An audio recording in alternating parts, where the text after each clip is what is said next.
9 months since the All Blacks last played, and since that fateful night in Cardiff there's been endless discussion, debate and rancour. Now it's time to deal with the present, and tonight here in Wellington, the start of a new campaign as the All Blacks in Ireland, foes since 1905, do battle for the 21st time. Ireland has never won, but indications are they reckon this is their big opportunity. Well, weather conditions will dominate discussions now, because it started raining from the south about half an hour ago, and as you can see it is very unpleasant and very cold indeed. But the players won't be thinking along those lines as we venture inside the All Black dressing room for the first time in 2008, and it's a big night for these men, chosen, some of them for the first time, up against an Irish side which will be full of confidence, given that a lot of them play for Munster, winners of the Heineken Cup. So here is Ireland. And when you talk combinations, it doesn't get any better than having 7 of the forward pack from one club, Munster. One of those, the world-class lock forward Paul O'Connell. The Munster skipper has also captained Ireland. McDonagh O'Callaghan forms a truly outstanding second row. It's the same front row that faced the All Blacks in 2006. Plenty of familiar names in the back line. One of them is first five Ronan O'Gara. Test 83 tonight for O'Gara, and his tactical and goal kicking will be a major factor in tonight's contest. Further out, of course, one of the greats of Irish rugby in Brian O'Driscoll, the captain of the side. So they come onto the Westpac Stadium in steady and driving rain, and it's going to be tough for the spectators as well, no question about that. So Ireland are out there, they've gone to our left. Tony Johnson is sideline, and Tony, a bit of a battle down there tonight. Yeah, it will be. There's both the bad weather that's raged through the South Island that's caught up with us here in Wellington. So a great welcome for the All Blacks.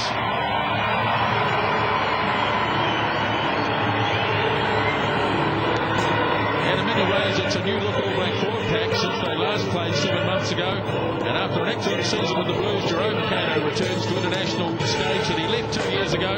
Kano's selection means the experienced Rodney So'oialo plays on the blindside flank, while both John Upper and Brad Thorne are back at the All Blacks after a time away.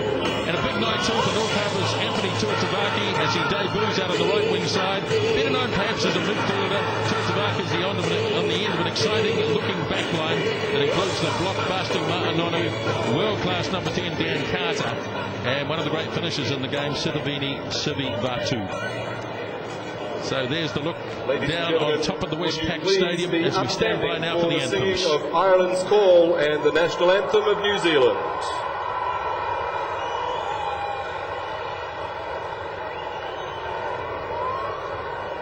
And to sing Ireland's call, Pat Higgins.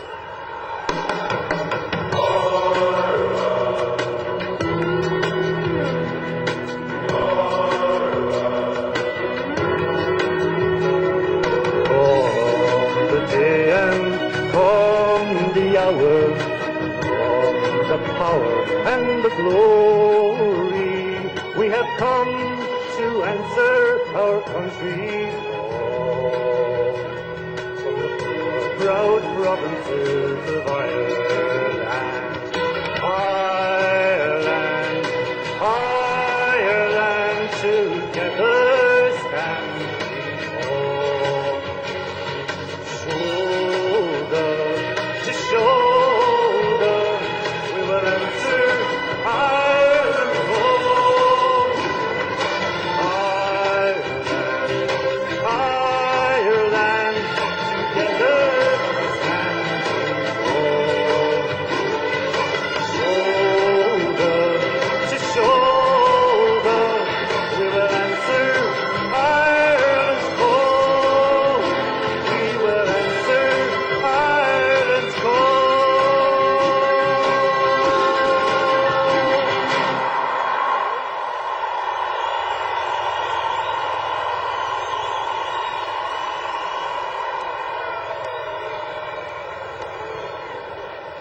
And to sing the national anthem of New Zealand, Elizabeth Marvelly.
Elizabeth Marbley with the New Zealand national anthem, Patrick Higgins, Ireland's call. And the crowd really getting involved on a tough night. The weather really has packed it in the last hour or so. Getting ready for the haka. Murray Mexted is with me, and plenty at stake in this game, Murray. Plenty at stake, and I'm so pleased it's arrived after that wonderful rendition of that lovely young New Zealand girl for the national anthem. I'm sure this All Black team has been waiting a long time since Cardiff.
Sync.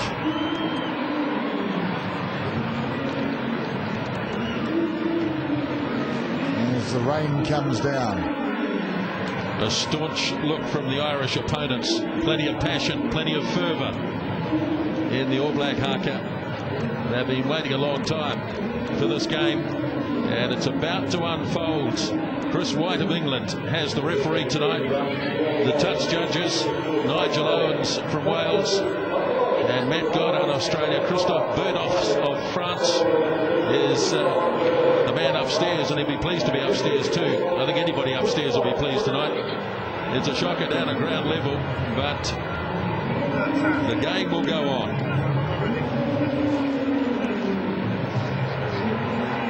So Ireland to kick off. Referee Chris White checks with the All Blacks. They're ready to go. Have been for a long time. Ireland are ready to go. And the 2008 international season is underway. As O'Gara makes the kick-off, the ball's been knocked back into the arms of Ireland's loose head prop Marcus Horan. And Ireland have the early touch of the ball as O'Gara sends it wide. And a big stinging tackle by McCall. And the All Blacks are going to turn it over. What a start by the All Black skipper. Now Nueva on it goes to Sydney Barton, and we'll see a lot of this tonight. I think the ball dropped onto the grounds, but what a big start by the All Black captain. Well, big start by both really. Ireland getting a hand to that ball at the kickoff and driving forward, but the first turnover, the first ruck and roll turnover, crucial part of this game in these conditions. Back to the old laws, remember, for our New Zealand audience. In the Northern Hemisphere, of course, it hasn't changed as yet. As O'Callaghan touched down the first line out. Good throw by Jerry Flannery. And they're right on the halfway line. 7 of this pack, of course, played for Munster, winners of the Heineken Cup. They know how to control the ball. Eon Redden, the halfback. O'Connell drifting away, the All Blacks meeting low. And endeavour to keep him up off the ground. That's the key. I think they might have that. Stand up, lads. It's a collapse more, lads. It's been pushed back with That's good work by the All Blacks. Now, Munster noted for the way they played this sort of game. But the All Blacks got underneath them, held them up, and have won the scrum put in. Well, looking at the Irish side, I'm saying, where can they beat this All Black side? And this is the area you'd have to say it would be their forte. This is how they played the European Cup. 7 of this 8 pack won the European Cup with a forward effort, pick and go. And so far, the All Blacks have had 2 breakdowns, and they've turned over 2. 20 kg advantage for the All Blacks. John Afoa on this side of the scrum in the first half, so he's up against Marcus Horan. And there's Namir Tialata up against the veteran John Hayes. Pretty good looking All Black scrum. It's taken off the back by Kano. Ellis again dropping it over the ground. And fullback Robert Carney bangs it away downfield. Carter dropping back inside his 22. All the time in the world down Carter. He'll stay inside that 22. And that's a pretty good kick. That's a very good kick. And Tommy Bell makes a right mess of that. And it'll be All Blacks ball. Oh, the twist of the rugby ball. Now we love it. Daniel Carter, great kick. Overextended he was. Desperately trying to get out of trouble there. So New Zealand throw. First scrum. First New Zealand scrum was great. How will the first line out be? Harley Williams would have to be, wouldn't it? No. Not sure. Andrew Hall in these conditions tonight. And that's a powerful upper body strength that he does have.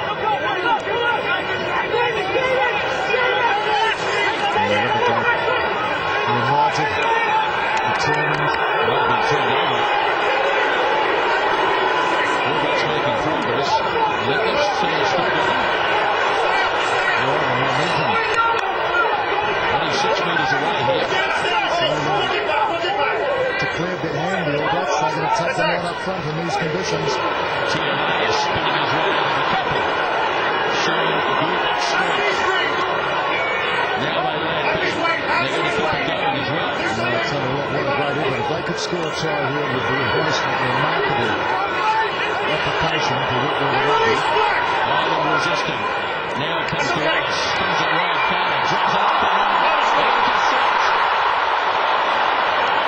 Took the ankle. And the ball goes loose. And a penalty. Well, the grind and the graft. Quickly taken by Redden. To Barkey going back inside his 22. He's got some help from Nueva. And a charge! Now there's an opportunity. And I think it hit the post. Now, of course, we're back to the old rules here. And it hit the post. No, hit the post. Yeah, it did too. Hit the post. Well, it would have been different, Tony Johnson under Elves. Yeah, I don't know whether he'd actually forced the ball on the line here anyway, Nisbo. I don't think it would have been a try. Yeah, true. Yeah. Well, how the game can turn. That would have been right against the run of play. But such is the game. The intercept, the kick, the charge down, and almost a try. Carter's kick. Indecision here by beautiful tackle in the end by Dennis Leamy. He didn't look as though anybody was going to catch that, but he's finally made the decision now. O'Gara and putting it high. A bit of indecision there, and it might have been an early tackle, I think. Chris White is going to give a penalty to the All Blacks. There'll be a lot of kicking in the game tonight. That's understandable. Well, it is, I think, because the Irish tactic would have to be to take control of possession, retain it, put the ball up, put pressure on the All Blacks, put the ball along the line. That's O'Gara's game. That's not out. It's not. O'Gara fields it and kicks it off again downfield. Muliaina, now it's Tui Tabaki. Now Muliaina might just drop this in behind him after it bounces, but doesn't. Nice anticipation by Carney. Good tackle Tui Tabaki, but he couldn't hold him. And the fullback has made run towards the 22. Now Redden slings it out. O'Gara, first instinct is to kick. And he shouldn't have. Carter on his right boot. And into touch on the full. So back we go. Well, he tried to put it over the top of Carter's head, but he didn't make it. And then Carter out on the full. Well, he slipped the tackle. Did he slip the tackle or did he hurdle the tackle? He just got up and went again. Was but Carney. Well, he wasn't held, of course, so he's entitled to do that. Promising for Ireland, though. The All Blacks attempting to make a real statement in the early stages, especially with that tremendous tackling on the Irish as they attempted to attack and then driving the ball into the heart of that monster pack. Ireland have weathered the storm. Well, I think the storm will continue, Tony. There's the second one. Flannery. Good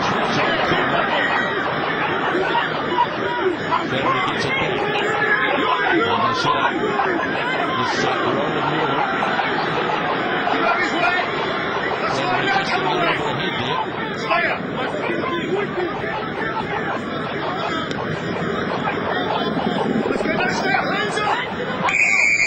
Hands up in the ruck. Well, Ruck forward, we heard hand about went in this. and pulled it back. We heard about this Contest was before. on. The referees have been asked to be vigilant with hands in the ruck. And he certainly is. Mr. Wright, in fact, that's a nice way to describe his style of refereeing, vigilant.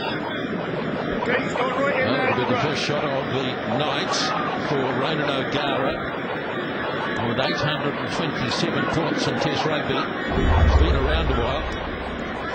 This was great drive over the top of the ball here. It was Andrew Hoare, and he's certainly not allowed to do that. This is old rules, and he's certainly not allowed to do that. So it's a genuine penalty attempt, so it looks very likely that Ireland will get the first points of the Test match. They've got the wind at their backs in the first half. The switch round to the southerly, the fateful switch to the southerly wind came at about 6:45. Regional forecasts were that it wasn't going to happen until half time, so the Irish will have the wind in the first half.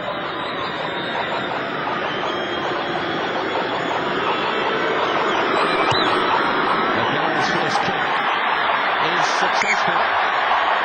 And Ireland have the lead by 3 now. Well, an experienced campaigner, traditionally, has always been strong on the kick. It's a dominant area of his game. 9 minutes gone, first half, as Carter restarts. O'Connell, yes, he got it, second time. Redden looking to find O'Gara, standing deep inside the 22. Of course, the ball coming passed back inside the 22 and kicked into touch as we revert back to the old laws for this Vico series. So it should be pretty straightforward for Ireland. They've been playing these rules all along. They haven't changed, haven't had to change. And they've got a Northern Hemisphere referee as well, plus Northern Hemisphere weather.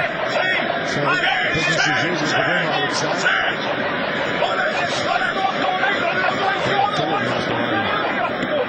I've got some noisy support here too, Murray. And every Irishman in New Zealand must be here. There's a lot of green. Resisting that all that charge well. Ellis gets it back Carter. Not in the distance at all on this kick. Just gone up and Carter's got it back. Miraculously. Good play by Dan Carter. You will realise the kick was well short of the mark. The loose pass well snipped up by Conrad Smith. And he lays it back now. Ellis. Big defence. Ireland tackling well in the early stages. Ellis goes for a run. Carter holds it up. Norman. Crossing over halfway line. Carter, at least got Ellis. Carney onto his left boot. It's a good kick too by Carney. He's kicked it pretty well. It's a very good kick.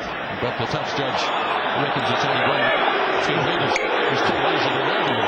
The touch judge is pretty tough. Well, then you can't be bothered running another 30 metres. No. He's going surely.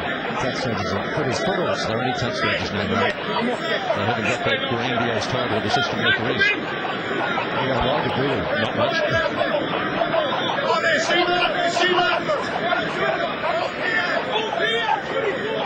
So Flannery to throw. All Blacks disputing possession. Now Redden. O'Gara drops it again onto the grounds. To Tabaki. Always confronted by a few Irishmen here. Wasn't sure whether to kick or not. Decided to set it up.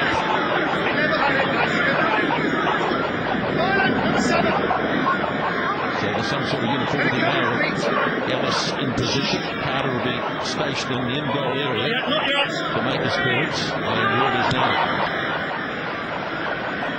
And the ball noticeably holding up in the winds as Carter plugs it across the touchline.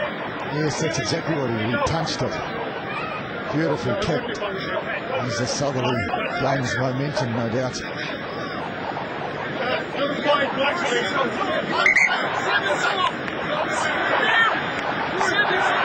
the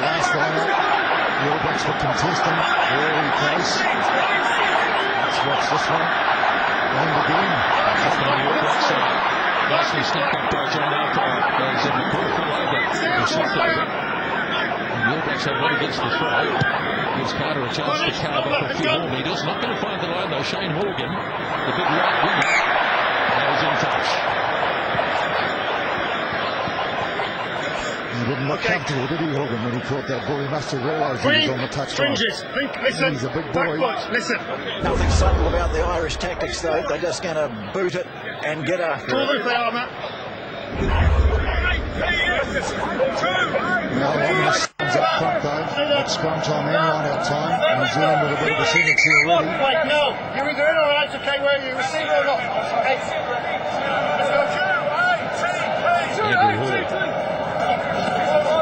This time the option is Williams, so that's Soriano, Freeman and Williams. All recipients so far.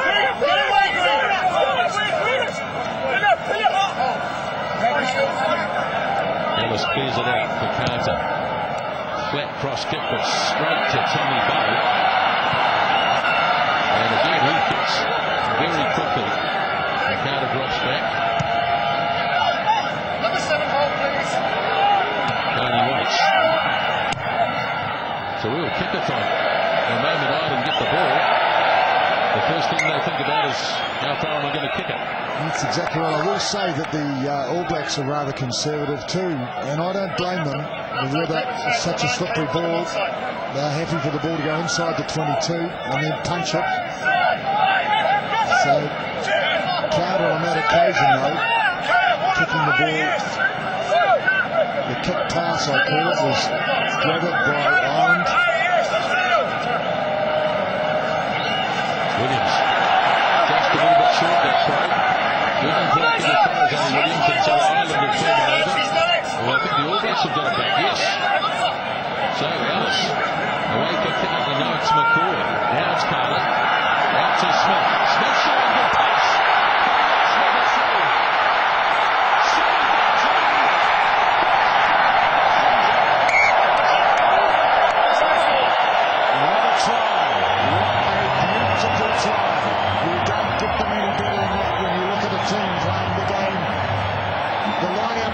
Short. Ireland took the ball, it was turned over in the ruck.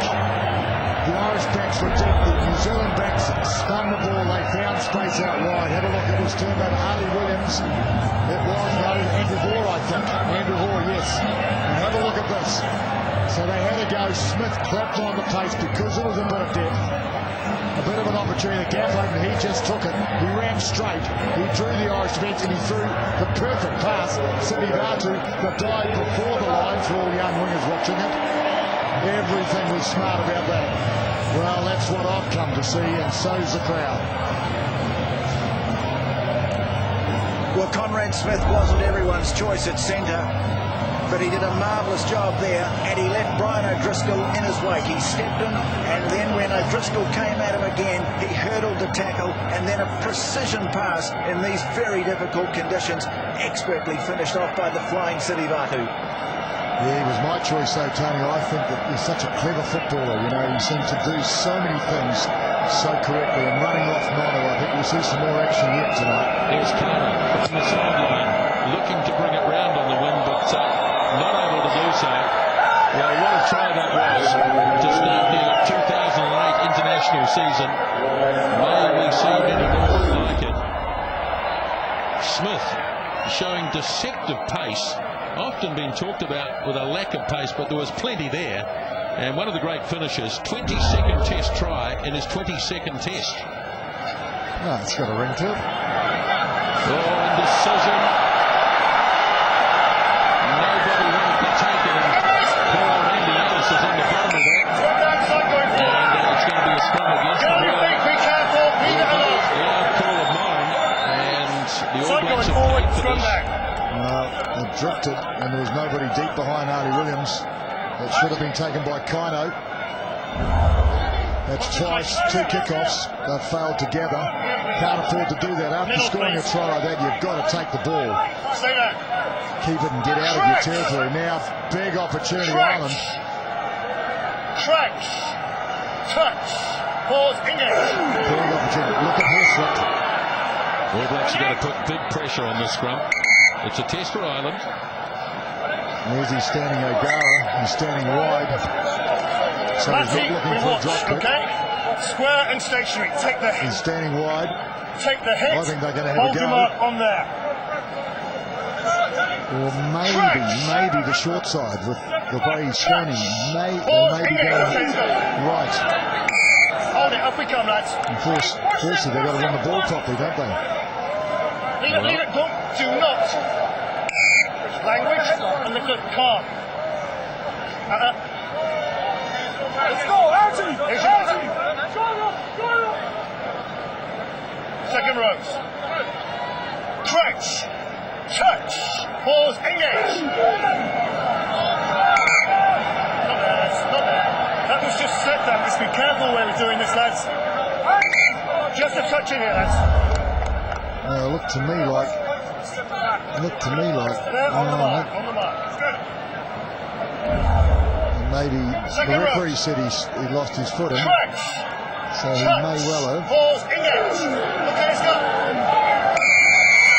Moving, lads. Back. So they're taking a tackle. And Ireland having a crack to Dennis Lamy. He's got the young man. Ireland getting a bit closer. Hold up. Back we come. Not 10 metres. Free kick, back out. So it was held up. Andrew Hall got 10 minutes, underneath. back we come. So he said New Zealand didn't retreat 10 metres, so it's another short arm penalty. Second one, we slow it down. Square and stationary. Yeah, good work from Carter too. Standing still. Real, literally, body on the line stuff. Pretty excited in the coach's box, the Ireland coaching team. Now it goes out to Wallace. Right inside the field here. Ireland all out to this near side. Let go, Black. No, not touch. Now. Lost it behind him, I think. Tidied up by Hayes. Now Ireland. Already got some room here. Wallace. Wallace gets the try. It was a great response to Ireland. Great response for Ireland. The only way to answer. They had to do it, the visiting team. They kicked off. It wasn't gathered by New Zealand. The pressure was right on. And they kept the pressure on Ireland. Battled with the scrum. Took the penalty. Took the second penalty. And they continued to plug. They had a bit of width wide. That was good play. Very short on defence on the blind side, the All Blacks. And O'Gara's pass, and somebody had to score, and it was the man who wasn't originally named in the team, Paddy Wallace. Well, you could see Sitiveni Sivivanu desperately calling for support. You're right, Nisbo, they were short all along. All it needed was one man to come in from the other side for the Irish, and the All Blacks were in trouble.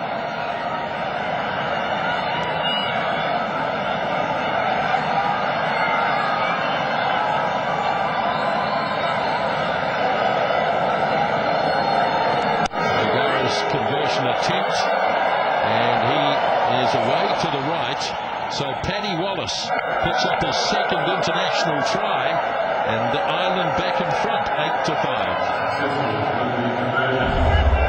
Well, that will be a good confidence booster for Ireland, and they did it well too.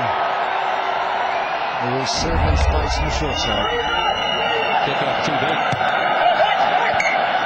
Mistake by Dan Carter. So back we go to halfway. Yeah, that's a bit gooey. That's coming out.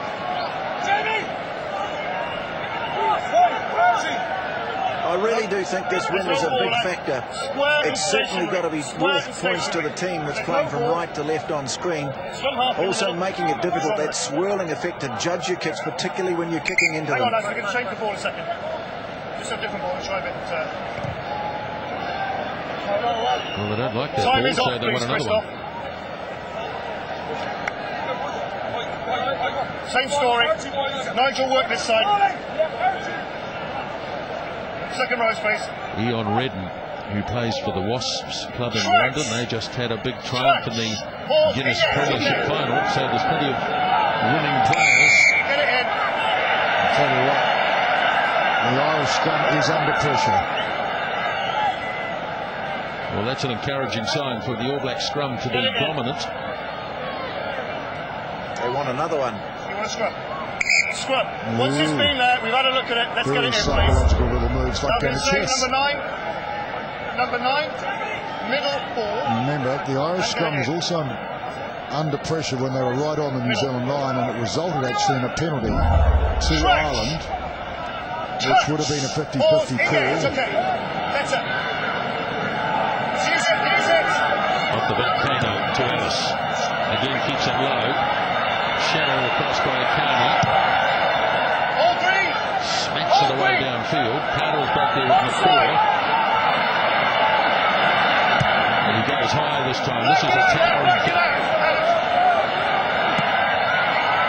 Nicely controlled by Bow. Back to O'Gunner. Under a bit of pressure, but he's cleared nicely. Well, back about to the same spot, really. Scrum was New Zealand ball, the line-out's New Zealand ball. Not much yardage gained. And looking at the yardage, well, it favours Ireland at the moment, but possession favouring New Zealand.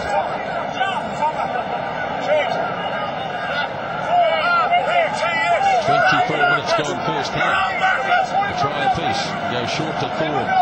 Taken off in by Tialata.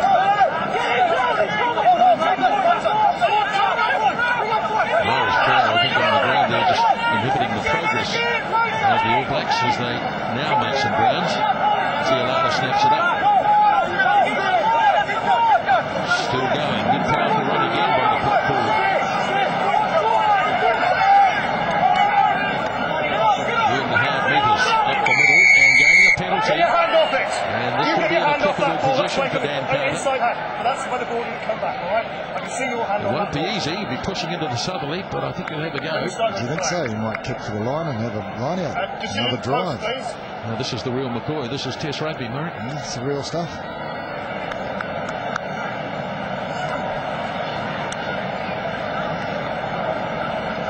Real problem signs for the Irish at scrum time, though.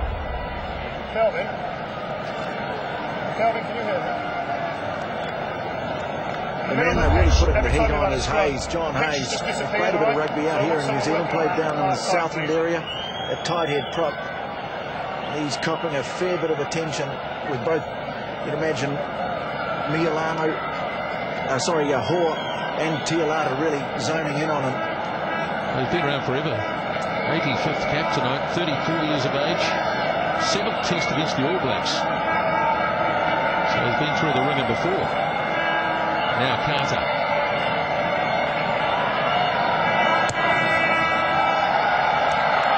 Holding up. A real indication of the strength of the winds.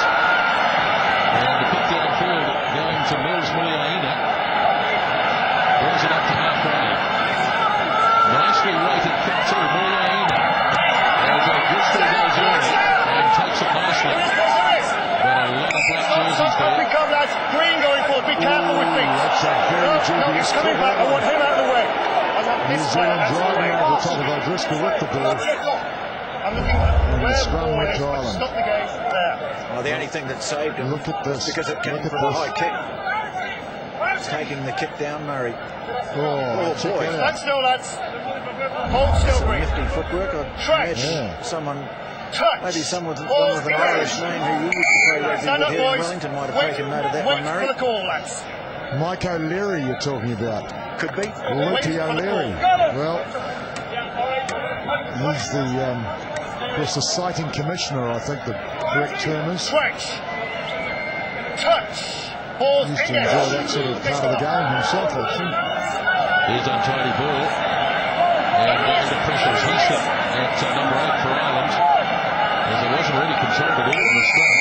Get away, 7. And your player, make sure you come in inside. The ball's coming back. Get off. Oh, up you come slowly, lads.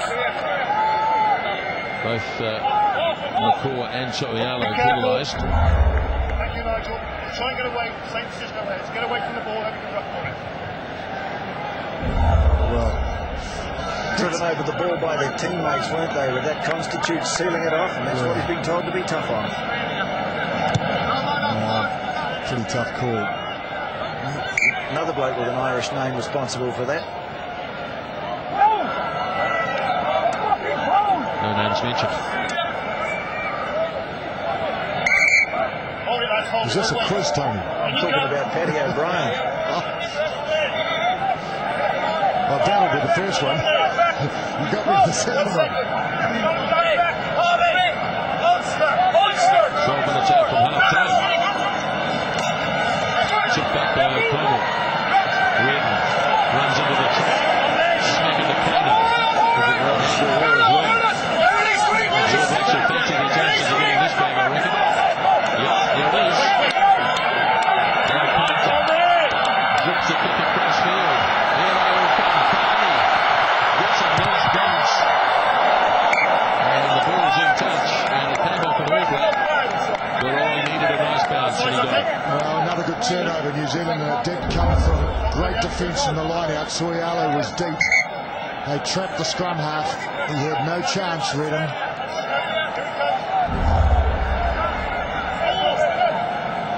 So attacking part of the field, but Ireland ball. No, wait. You're going to come and go Ireland, we wait for them. All right, you two at the back. Let's get in.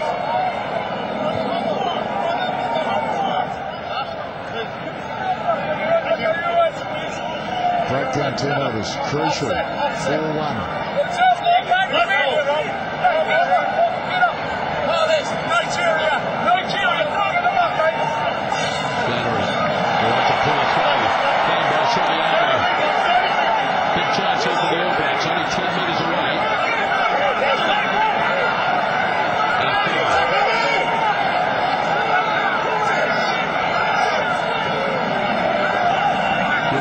Defense this time over Ireland.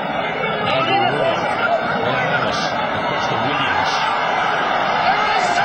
Williams with O'Gara caught him with. And it's Richard McDermott and dragged in. Patience, they're waiting for numbers there. Andrew Roy. McCure towels for the hit.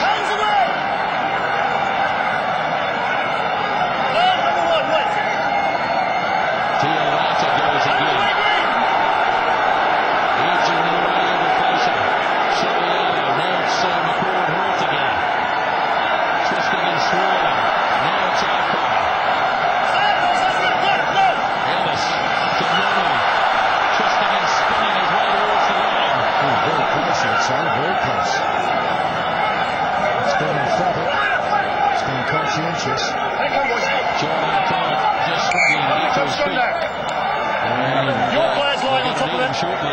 Looks like he's cocked it in the knee. So they're going to have to stop play here because the scrum will be the next play.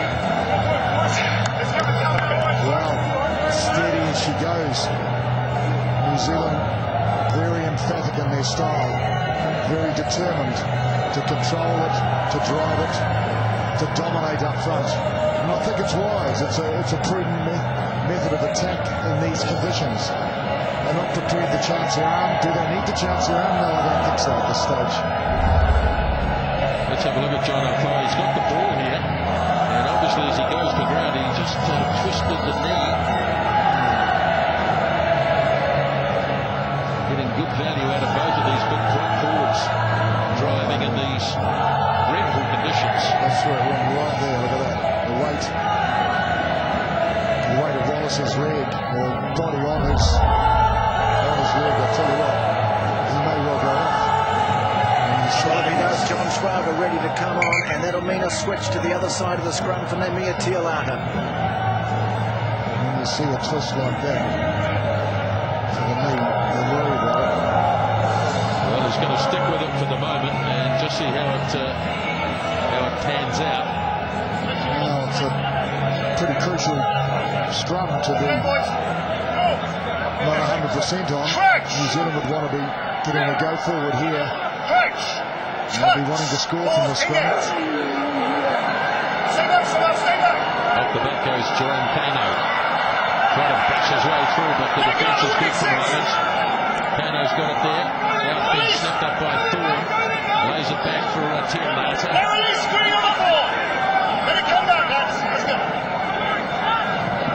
Andrew Hall. 7 in the side. Come away. Release, boys. I'm leaving them alone. Ellis has got to look blindside. Snaps the kick forward, but it's not well side. judged. But he might have heard the call and back foot, from the referee. You'd have to think that he did. And it's a penalty pretty much out in front. Yeah, I think that's exactly what happened. Posts. And you'd have to take the 3 points from this guy, because as you reminded me, this is a test match. Yes, and John O'Farrell's down again, getting attended to.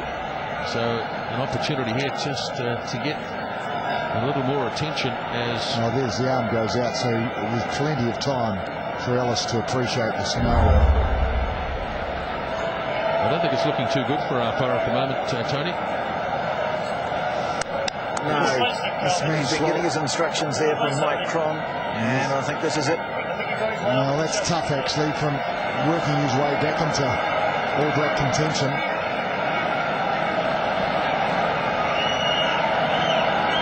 So Dan Carter from pretty much out in front here.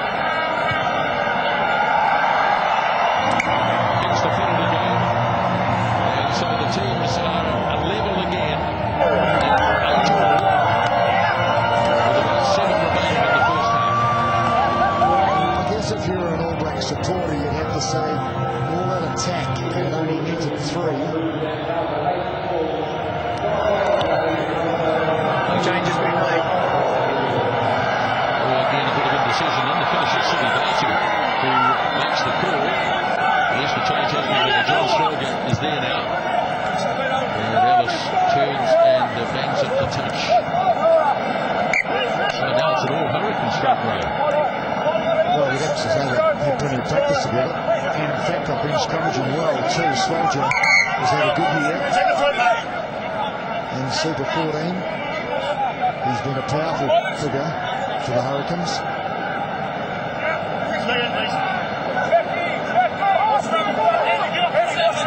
Got a big bandage on his ankle on his boot. John Swaggart. The call tidies up. Williams goes for a run. Good powerful charge.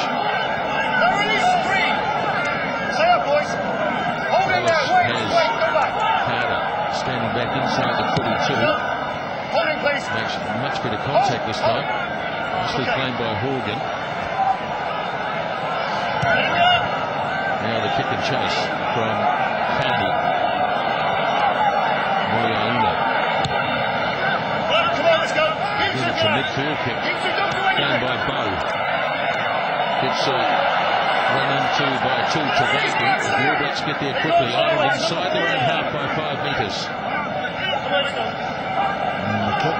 O'Gara shovels on this time. Well, it's Driscoll making a little bit of break, or is it quite in the flanker actually? David Wallace.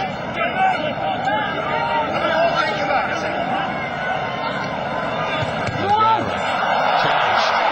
All Blacks looking to recover. They do through Soliano. Now Ellis gets it off. Nonu having a bit of a go. Held up by David Wallace. Lays it back. Ellis now to counter. Moyaina just out from the 22. Good defence. Ellis stays blindside. And again, strong resistance. There's Andrew Hall. Drafts away. Ellis. Carter again. Long cut-out pass. Slogger pretty much got on the road. And they were all forwards out there. I'll tell you what though, Soldier should have actually caught with them. He was clear, there was space. It was a good intention by Carter. I think it was the right one too. It was a safe pass and it was on, and there was space wide. Someone outside Soldier too, so if he caught it and simply drew the last man, well, that's a great perspective. Must be somebody up on the moon with a camera. Moon camera. But it's not as cold as this on the moon. Well, it's certainly, I hope you guys are warm up there. it's certainly not as cold as this on the sun, Tony. It's freezing. It really is cold. Soiano again used as the line-out option. Carter now. Nono on the charge.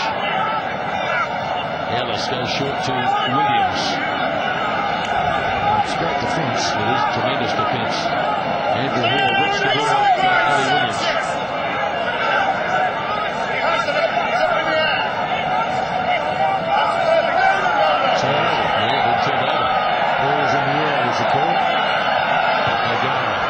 Just got that one.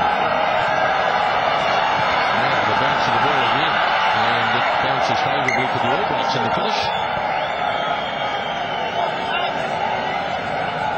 You'd probably say that the All Blacks have got the superior technique at the breakdown, but the Irish are getting turnovers with some really good aggression. Well, what is it? 4-2.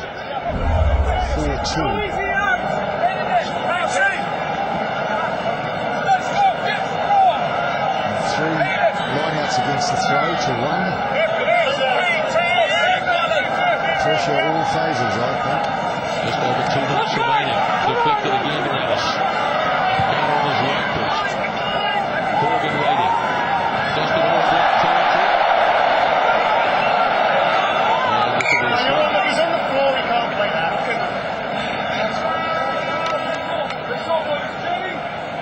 Well, he's a vastly experienced player, Shane Horgan. 62nd cap tonight, but a lapse in concentration.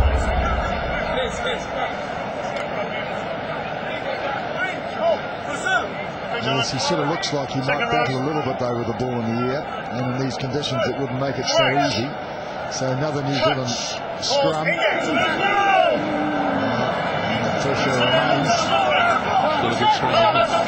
Tialata now on the tight head side, on this near side. Scrum down with bodies on the floor, both sides, let's get down, scrum down again. There's no problem. Well, he's done it before, There's no hasn't problem, he? keep Nimir quiet. Tialata. He did it in Pretoria a couple of years ago when Greg Somerville ruptured his Achilles tendon. He switched sides of the scrum to great effect. And he did a bit of damage on that scrum, Tony. Second row, Well, was it Swolger actually? It was Swolger, I think. You're right there. Touch. Pause. Engage.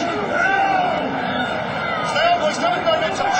That's good. That's good again. Kano picks up and goes. It's a big game for Kano. Right. They're giving him an opportunity. Hands off. Number 6. Hands off Now the they ball. might have time to kick this out and have a line out just before half time. Might pay to ask the referee. They're going to have a go anyway. They may have asked the referee. They've got 30 seconds left. Phil. Very interesting, really, this first half. And looking at possession and territory and favours New Zealand. They certainly have got an edge. And I know the scoreboard says 8-all, but the edge is certainly New Zealand at half time. Let's go. Andrew Hall. Get it in. And he said delay He's got to get it there. in. He's got to get it in. You can't just stand there. But why would you delay it if it's your throw and you're attacking them? Time, please, 10 Christoph. seconds to go to half time. It's 10 seconds, so we've got to play. 10 seconds. Well, if they talk about it for long enough, the 10 seconds will go. Now they're going to tap it and have a little gag and try and hang on to it. And Redden will pick this for all it's worth. And I'm pretty happy that at half time here at the Westburg Stadium, it is 8-all, a try apiece in the first half. Well, it was a comprehensive display, I thought, by New Zealand. Almost all phases. Scrum was very strong. Line out, well, 3-1 in the line outs, and ruck and wall. But in the end, you'd have to say the tenacious Irish are handling it. They're absorbing the pressure, the pain, and also the embarrassment in some areas, and it's only 8-all. So an early try by Sivi Batu and a reply from Paddy Wallace. Half time. It is 8-all at the stadium in Wellington.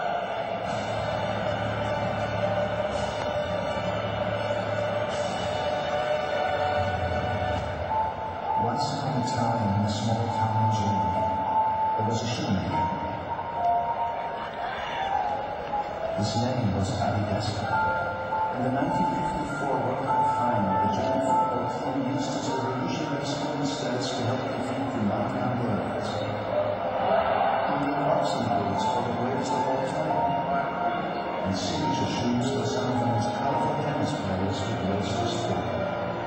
Paddy had them all. And then a strange thing happened. People across the world adopted Paddy's three-stripe years for part of their own style. Paddy was a true original, one of a kind. And chances are that somewhere, sometime, he made something.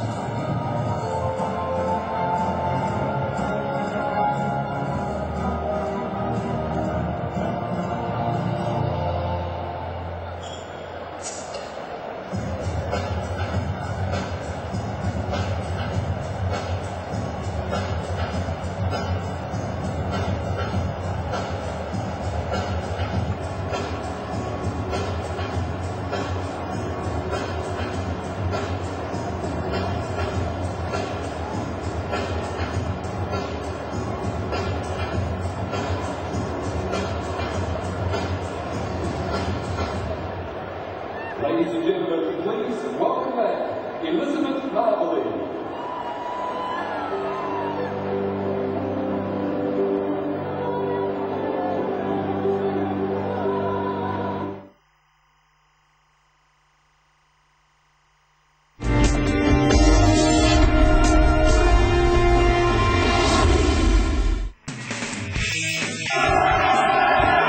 Cold wet night in the capital city for Ireland against the All Blacks, and it's been a good struggle in the first half. It's been a try apiece on a pretty average sort of a night. Simi Vatu scored the opening try for the All Blacks, and it wasn't long before Paddy Wallace was able to hit back for Ireland. Penalties exchanged as well between Carter and O'Gara. 8-all at half-time as we go into the dressing rooms, and firstly the All Blacks. Well, you can Steve Hansen and Richie McCaw are talking about the thick end of the game, the tight play, I would say there, with the maul and ruck and maul, I'd say. But anyway, looking at territory and possession, domination to New Zealand, I almost feel like the dam's about to break. 46 turnovers with 46 breakdowns, 4 turnovers. So it's really been a strong, powerful effort up front. Pick and go, look at that, 19 pick and go, that's a lot, and 3 against the throw. Kicks and play, interesting. That's a lot more than normal for New Zealand to kick that many times, and a lot of metres, 5:34 into the wind. And Ireland, well, you see their possession territory and 2 breakdown turnovers. Well, they look fairly composed, don't they? Fairly relaxed. Well, standard coach Michael Bradley just to the left there. He's got a wee bit to say, but they do face the prospect of running into the strong southerly in the second half, but they'd be pretty happy, I think, where they sit at the moment.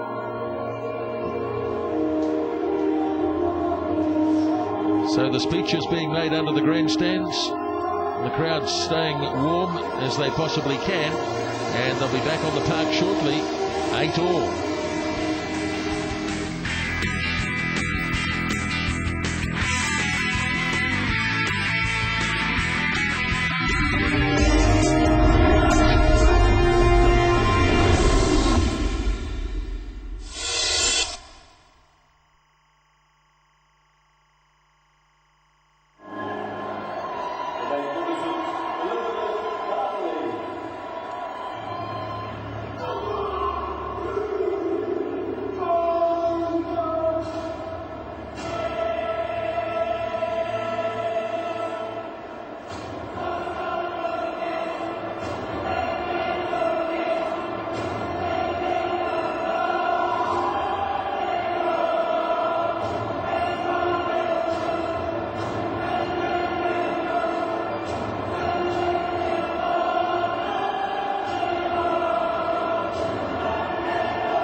Back at Westpac Stadium, and we're going to hear now from assistant All Black coach Steve Hansen. He's with Tony Johnson. Well, Steve, you've been battling away into a very stiff southerly and bad weather conditions. I mean, are you happy with 8 all at half time? Oh yeah, I think 8 all in these conditions is pretty good, but you know the wind's not going to win us for us. We've got to get out there and keep working hard and control the football and make sure that our urgency is greater than theirs. Keys to the second half, I mean, what's the message been from the coaching staff? Just control the rugby and control the territory. Okay, cheers, Steve. Thanks very much. So there we are, difficult conditions, but they've got to overcome them, both teams do, and so the All Blacks in the huddle, and they'll be back with us very shortly. Let's go back and relive the highlights of that first half. That's a turnover right there, Andrew Hoare. Lovely turnover by Andrew Hoare, and just look here as the All Blacks give the ball a little bit of width and the space there too. Lovely run here by Conrad Smith, and then a perfect pass to Silivatu, and the flying winger had too much pace in the end. Wonderfully well executed. Too much pace and too much space. So it was Smith. Vision of Smith with Driscoll in his wake. Silivatu, great example of finishing it. Wasn't too long after that, though, that the Irish hit back. The All Blacks were caught very short-handed on the blind side, and Paddy Wallace, the replacement number 12, was able to crash over and score the try.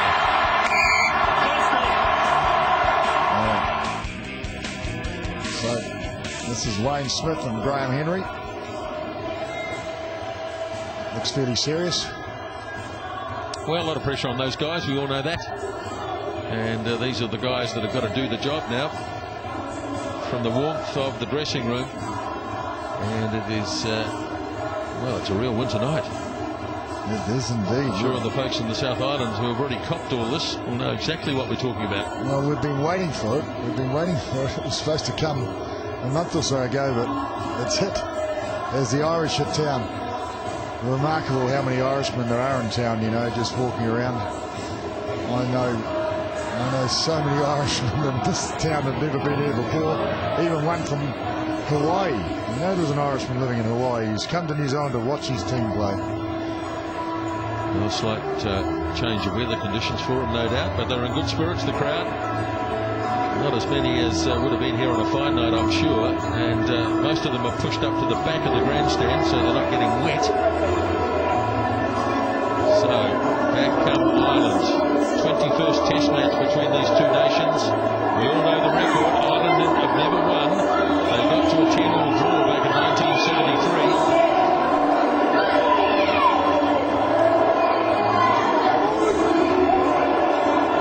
Yes, it really interesting. 2 key words, I think, by Steve Hansen. He's got a message. He said, control the rugby and control the territory. And that last word gives me the impression that they're going to retain a kicking game, making sure that they're playing the game in the right part of the field. And they've done that effectively in the first half. When you look at the stats, they do have domination everywhere. 5-1 scrums, 9-5 lineouts. Can the Irish hold? Well, I guess it's, if this keeps up, how long will they hold for? The stronger the team, the stronger the resolve, the longer they'll last. But in the end, the toll of possession territory has just been put under the hammer. must take its toll. Okay, so the referee's joined us, and it won't be long before we're underway here in the second half. Looks like Dan Carter's stuck the vest on.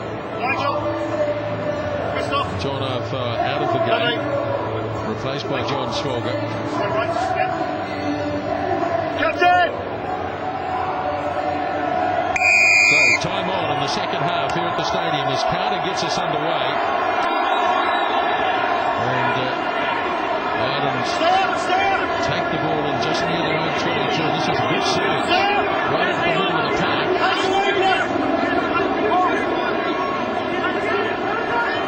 Indecision written. Not challenged. Very cool nicely though. Very negatively played. Good call. To Tabaki. One of those awkward ones. Now for Carter. Not a good kick though. Nicely played. Carter having to drift back.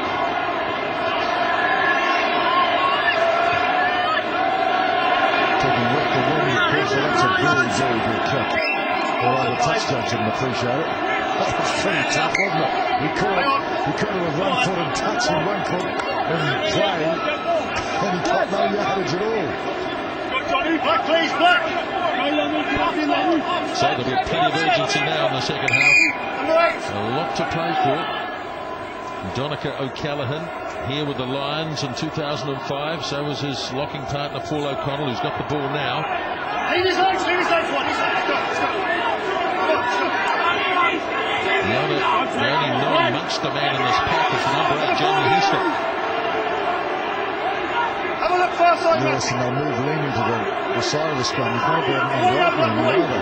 Flannery's got it in the back, but the All Blacks have pushed him back. Oh, he's got an advantage here. I'm not sure exactly what for. Might have won the retreat.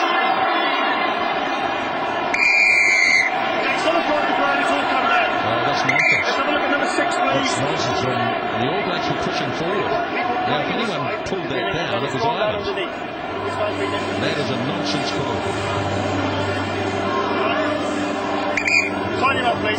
Well, Rodney Soriello just threw himself into that ruck, jolted it back towards the Irish line, and that had the effect, surely, of collapsing it.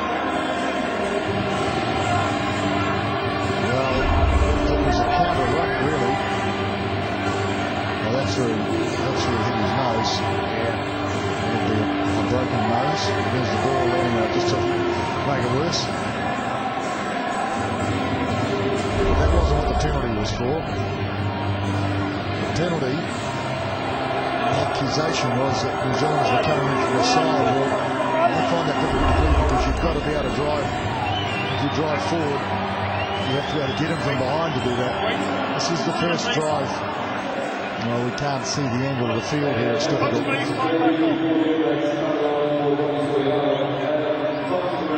And this is the incident, Soriello runs into Brad Thorne, and yeah, he's had to be replaced. Bloodbin. Adam Thompson on in 19, making his All Black debut.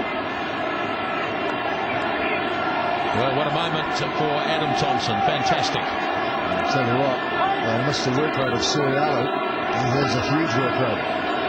Tough time to make your debut. 8-all. Might be just the Bloodbin. Soriello being patched up on the sideline. In the meantime, O'Gara with a chance to give Ireland the lead again. Looks pretty good. It is good. Well, he got too mad, wouldn't he? Another man Irishman. They are delightfully colourful. Well, I'm sure Adam Thompson, starter Super 14, wouldn't have thought he'd have been in this position playing for the All Blacks in the first test of the season. Taken in by Dennis Lemley for Ireland. They made a good start to the second half. They made plenty of metres early on. O'Gara forced onto the left boot, and he just manages to get it over the touchline. So what, there are too many people chasing that. The pressure on O'Gara. No. Hang on. Please. Can you hold it? We've got to stop the boat. They're having some real problems stopping the flow of blood out of Soriello's nose. Green across, no penalties. Yeah, let's go. It's funny how he's facing forward, you know. I remember many years ago, someone had a bleeding nose that put you on your back. Not on the back of your head, so the blood wouldn't come out. Yeah, that's a heavy landing for back forward.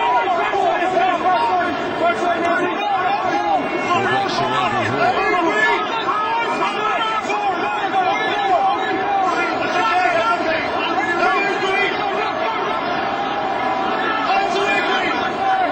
So Arrow looks on, the All Blacks get a penalty.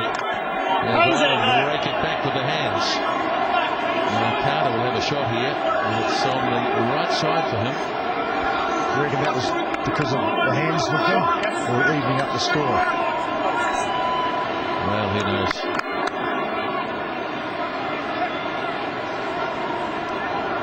They're a tough-looking crew, and Irish forward pack. Well, they're gritty, aren't they? The Munster forward pack. Well, the All Blacks, of course, replaced them on the Northern Tour, playing Munster after the Irish Test.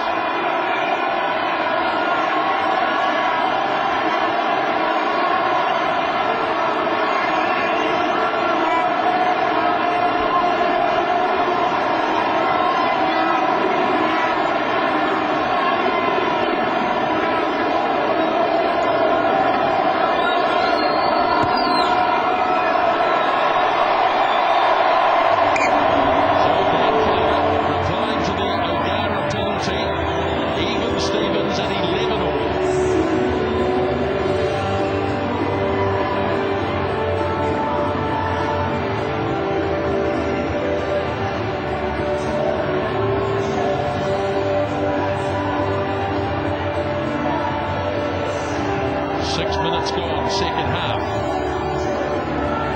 O'Gara with the restart. The player wants this one. Happy to run at the heart of the Irish forward pack. On it, boys. Hold on, hold on. Ellis with Carter organised inside the 22. Hold back. No, hold. Oh, bounces. Skidding on the wet surface, quickly thrown by Lini. Samigatu looking to close them down. Well, it's been hooked into midfield. Let's have to get somebody there. Mo'Iaina. They waited, and in the end they knocked it on. First one black, second one green. First one black, they're not offside. Well, it was such a bad kick. First one black, second one green. It landed where nobody expected it to go. Well, normally on a regular day it would have been meat and drink for Mills Mo'Iaina, but it just everything kicking in that direction, just holding up into the wing, that made it so tough for him. Yes, indeed. I mean, the bounce didn't help either, Tony. Hold. Nothing, lads. Just wait. First one, I'll shout as loud as I can, all right? Go! Just wait. News on John Arthur is that suspected medial or suspected ligament damage. They don't think it's serious, but they won't really know until tomorrow. Can't see that, lads. Up we go. Both drops, no bind. Up we come, lads. Last.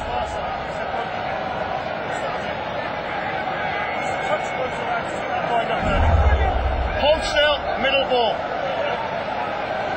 Tracks. Touch. Ball, engage. It's okay, let's go. Let's go. Ellis getting through to ruin it for Houston. Hands away. Thank you for the second. Yes. Thrown him over the ball and been told to get out of the way. Low kick. Mo'Iaina, plenty of time here. Inside is pretty good. And that slips off the side of the boot. Looks like Rodney So'oialo is going to get back. Well, he's a warhorse. There's no doubt about it. Now, you will remember the days of broken noses, Ms. Though. They are very, very painful. And any little tap or nudge. Well, a brief taste of international rugby there for Adam Thompson. We may well see him again later in the game. Right, now we're ready. Let's go. Plenary throws. Nice forward by both teams, I think. Easy. First one. That's what's going on. No. Nigel, anything? Right, you two, Higley, go now. Nigel. Just come down. The first offence was a knock-on by green, then knocked on by black. Time off, please, Christoph. So we're going to have an injury break here. One of the All Blacks being attended to. Oh, it's just maybe a bootlace. Andrew Hall. So Brad Thorne doing a bit of talking in there.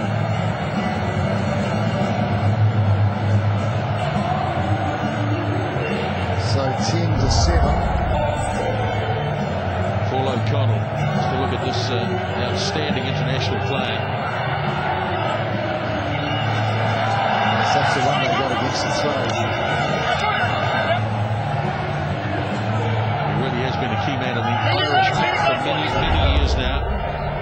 Captain of the Munster side, of course. All Black scrum. Now starting to twist a little. Ellis. Inside the 22, kicked it low this time. He bounced off one of the Irish players. Ball again, and the All Blacks have got him 10 metres in Ireland's territory. Well, they went to the turnover, couldn't quite get on and save him. Picked made by Carney. Miliaina, and Carter has drifted back again. Not striking the ball that well. So the return kick is made. Held up in the wings. He is holding up in the wing. All Blacks have it. Now Carter's got to kick again. That was a bit better, wasn't it? Come on, green colours! And that one drifted to touch. And looks like Leon McDonald. Late changes coming up for both teams. Leon McDonald about to come on for the All Blacks, and they're going to make a change at hooker, the Irish. After a couple of dud throws, Jerry Flannery will be replaced by Rory Best from Ulster. And just waiting to see who's coming off for McDonald to come on. Tavaki, Tony, I think. Two fullback game now. Maybe. Well, certainly not a night for wingers, although Sintubatu, of course, got a lovely try. in at wing, that's for sure. Play resumes through the plantain. By Williams, now Swallow. Tialata. Again, a powerful charge by Big Tialata. Pops it up to Hall as the All Blacks plough up towards the 22.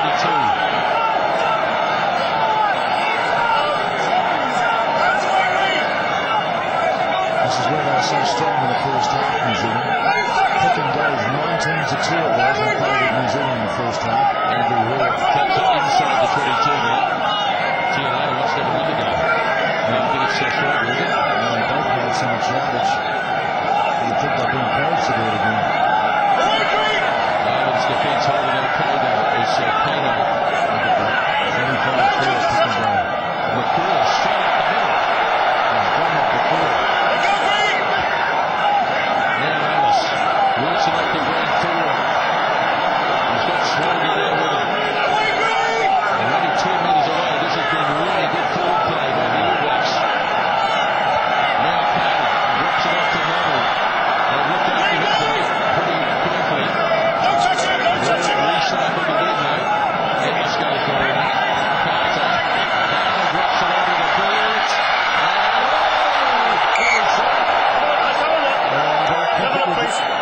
Hey, we'll just check, please, Christoph. Whether Conrad Smith got there in time. Let's know the decision, please.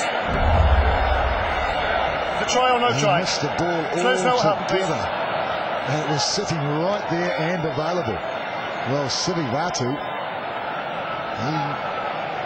Well, it's going to be an interesting call, though, because I think that may have come off the Irish fullback. 22. No, Thanks, Christoph. Yeah, So it's at 22. And he'll be relieved. Green two, Kearney. please. Green There's two. that change at hooker coming up for the Green Irish two. now. Wait, time is off, please. he should have watched the ball. Sittivatu should have attacked the ball. He had an air shot, didn't he? Yes, he did. He had an air shot. And Graham Henry thought that the All Blacks had scored. Now here's the kickoff. Smith up there after it. Everyone trying to stop and finally O'Gara gets his kickoff downfield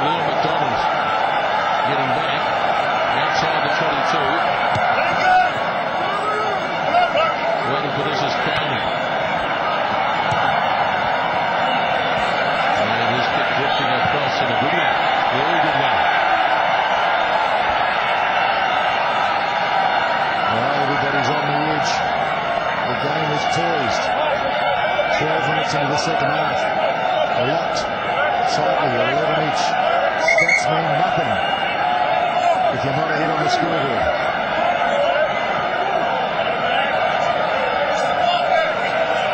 Everybody's on edge, it would seem. 12 minutes into the second spell.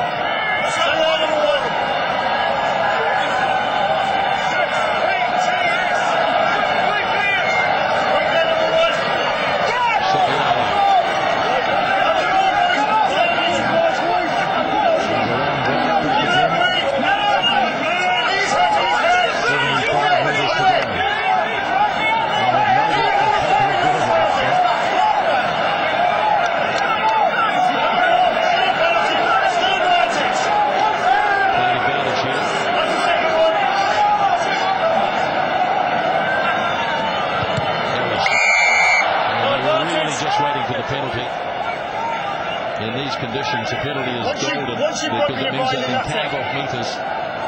How many do you think there? 30? 35? It's very close to touchline. Let's have a little look. Well, not very many in this occasion. 18. O'Connell didn't like the call. Nisbo talked about him before. He was a guy that came here with a huge reputation in the Lions tour and was a big disappointment. His discipline was terrible. Got them into a lot of trouble in the first test. Never really recovered from it. I think he's showing a bit more what he's capable of tonight.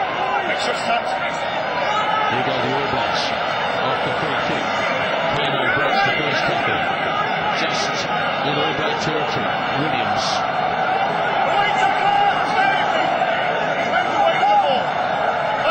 Right in the middle of the park where it's at its greasiest.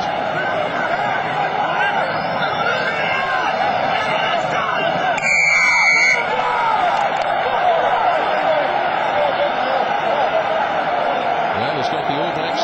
He's on his feet. The next player's starting to go down. Not releasing. Well, Andrew Hall's about to be replaced. Kevin Mialamu warming up on the sideline, set to come on.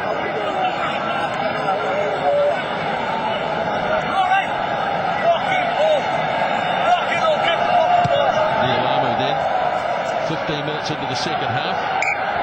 And this is where it all happened. Hall ploughing on.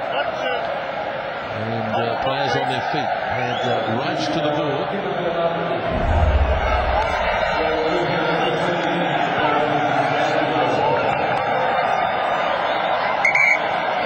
Kevin Mialamu.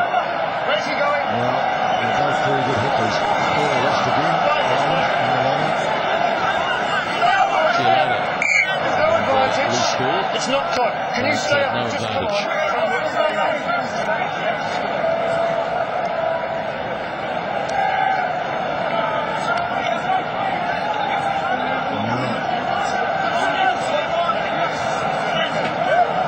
What a space there is there.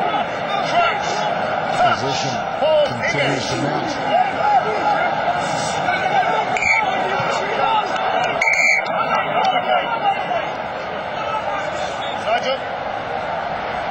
Well, amazing how this All Black scrum continues to dominate. Both props from the World Cup campaign. Heyman and Woodcock are not playing in this front row, and the scrum continues on. James, you say great work by Mike Cron. Ellis. Lovely standing flat. Now Ellis, they were just trying to create more room, and they did so. Carter goes with the right foot again. And over the head of Bow it goes. The All Blacks relieve their 22, and that's a good kick by Dan Carter. Well, we're creeping up towards the halfway mark in the second half. 11 all.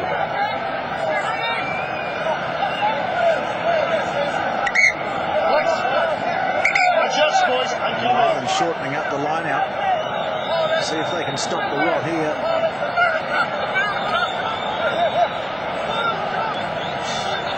Well, that's hardly straight, but it doesn't matter, I suppose, as it goes to McCaw. Casting his way through the tackle of Wallace. Ellis now. Nueva. And a strong surge. Places the ball there for Ellis. Still 10 out for the 22, and Slogan. Now, in fact, it was 10 out of that time. Now Slogan inside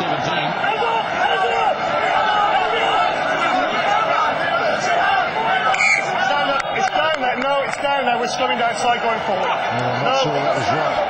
I think that should have gone down. Lads. That's it. That's what's going to happen. Off the ground. Keep us down there from both sides. Should have been lose it or use it. Use it or lose it, sorry. And lost sight of it. There it is. You see they turned him here. And they did really good work, Ireland. Yeah, because he fell on the body of a prone player, a player on the ground. That doesn't constitute being held up, apparently, Murray. That's the only reason why the All Blacks have got the feed there. Crouch, middle. Crouch. Touch. They're making good meters, though. Can they kick and go the All Black forwards? Repeat the call, lads. Repeat the call, lads. I'll say it louder. I'll say it louder so we can hear. Please remind me. Let's listen, lads. No noise. Let's listen. 29-4. It's huge. Crouch. Touch. Balls in it.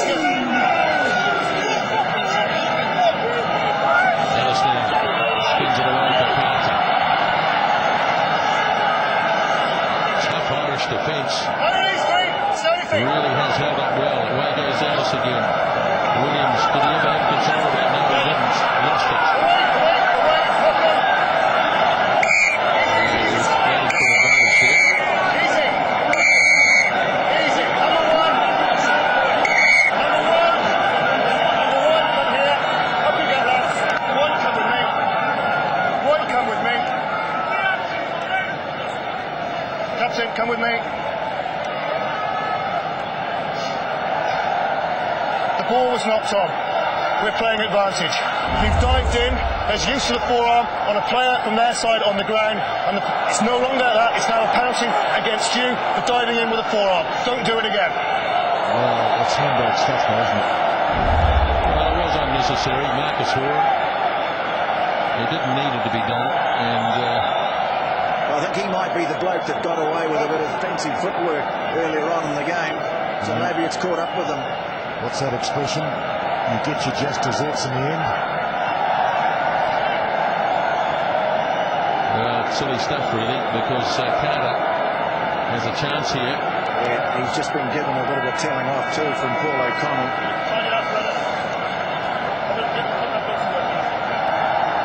Well, It's fair to say the Tony conditions are not getting any better. You reckon? Sitting up there in the commentary box. No, I do sympathise. who are those guys? Who are they supporting? They'd have to be Irish, wouldn't they? Right, this is a big kick. Freud's hard to come by in these conditions.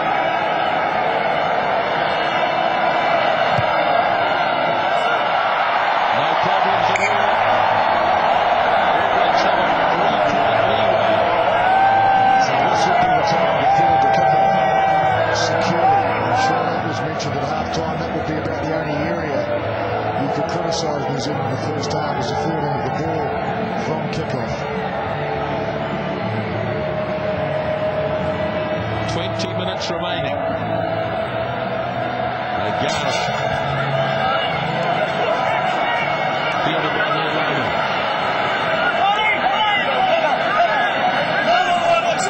Ellis. Carter, good take, but he did well. And he got good power into the kick too. Outstanding. That's one case they're probably quite happy to be playing under the old laws tonight. Although he hasn't been going for touch a lot, he's been keeping the ball in play quite a bit. You can see the urgency now. Plenty of animated faces out there. Encouragement for others. Good throw by Rory Best. Ireland trying to get something going up the centre.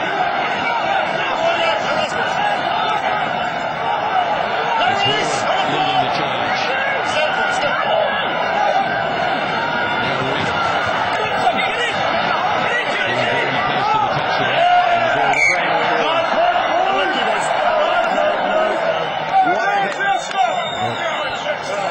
Filming the clear, one of the two. He's pretty effective anyway.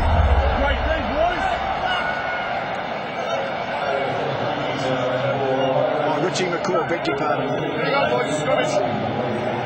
Yes, he met business there. change coming up for the Irish, and I think Michael Bradley's decided that he can't live with the liability of Marcus Hawes any longer. He'll be replaced by Tony Buckley, yet another Munster man. Yes, he is. Play carries on. Andy Ellis, who's had a tidy game in a difficult position. Here's a good-looking kick. Oops. Oh, dear. Could have gone the other way. They could not go on that. What was he trying to do there? Well, with broadcast committee, I ain't it. No, it's more talking about Kearney. He touched it with his hand, so everyone knew it was a knock-on, but have a look at this one here. This is pretty tricky. Iffy tactic, though.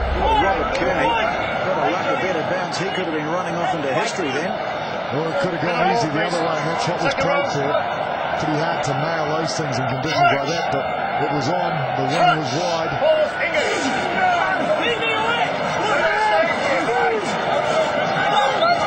So here come the All Blacks again. Carter looking to shoot. Now, where's this a kick? Sent out from the 22, and they carry it on for Williams. And Soyala, Silva, back to Nueva.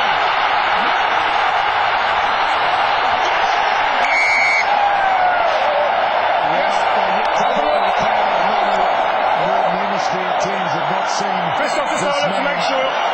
There's no reason I can't award the try. I'm happy with the momentum. There's any reason I can't award the try. I'm happy with the momentum. In my opinion, no one breaks the midfield like this man here. Instant power, instant acceleration, and a hard man to stop on the trot. It's a try all day long. He just keeps sliding.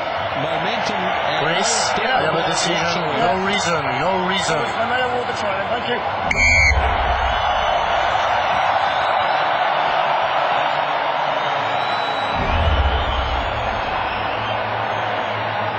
Well, it was desperate defence. It was a beautiful offload too. I think it came, the last one, from McCaw. Folger.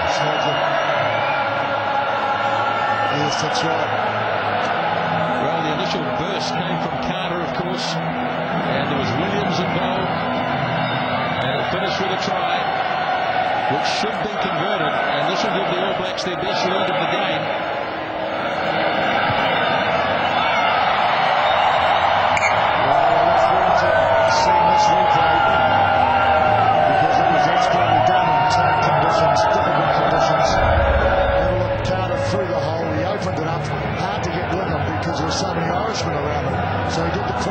Set it up, then it was moved. Soyala, look at this one here.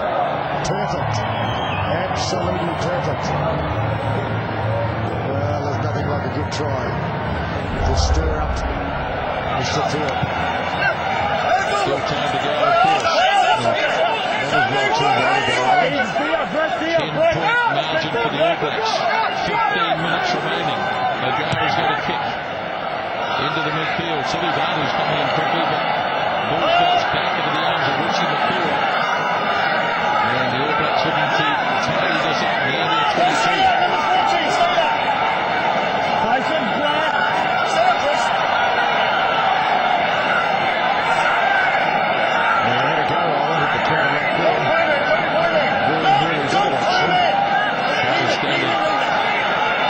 Stationary inside the 22. That left foot has been invaluable in the second half. Down to Bow. Now Carter. Ducking behind one player. Then it's stuck into Williams. Ready. Jumping tackle by Nueva. They're trying to move it on. Now, I guess they have to. They're 10 points behind. Well, everything's changed, hasn't it? Ireland have to chase the game now. They can't just scrap away. They can pick up the try, maybe a good delay for the penalty, something like that. How do you feel like the game has changed? And I also think, Tony, it's fair to say it's hard to play the kicking game into the wind like this. Well, they're trying to get going as O'Connell makes a burst, but they've actually gone backwards in this movement. Redden tried to organise the troops. Hands it off to Chase, but taken by Wheeler again. Wheeler's going to kick it.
was thinking, I better not say that. No, don't say it. Post, gentlemen.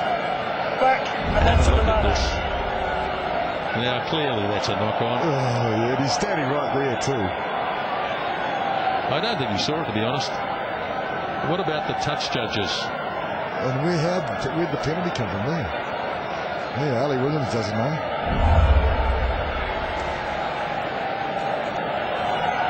Well, it's not a fait accompli. I think it's a reasonable breeze. Although I think he should just make it. He's very accurate again. Well, there's a fine goal kicker.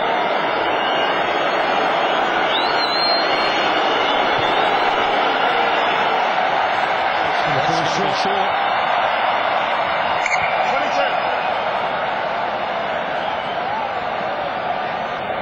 Well, I don't like to say it, but justice has been done. I just did say it. Yes, you did.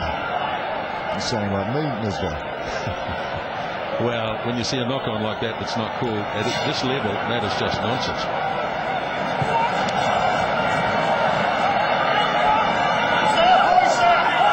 So Ireland have just started in. O'Gara shovels it on to David Ross. All Blacks driving back over the top. There's too many people going to ground, green ball. There's too many people going to ground, stay up from both sides. Gosh, you've got to credit both sides for their defence tonight. The Irish have defended superbly. The All Blacks have done likewise.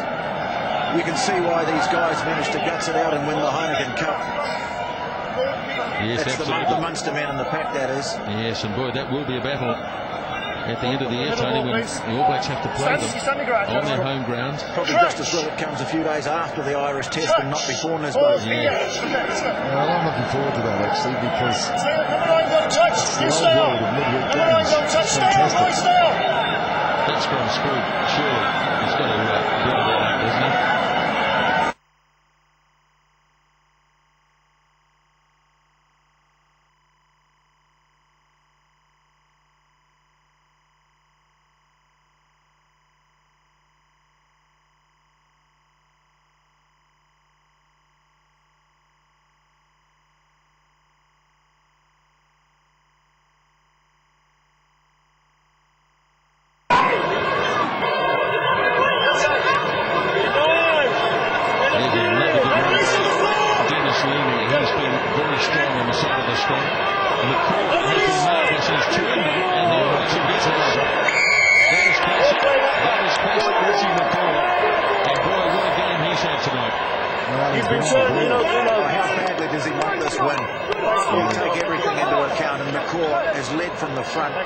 Right from the word go, from the moment he put that crunching tackle on Ronan O'Gara. Absolutely, Tony, he has been on the ball, literally. Well, they're hurting these guys, you know, and they've done a lot of cheap shots thrown at them. I can't believe it, actually. The sledges of this world, it's been really well. Have a look at this, he just flips him over. This is O'Connell. This is one of the biggest men on the field. Yeah, one of the best locks in the world, and he knows he's been done. Where can he go? He can't go anywhere. He's lost.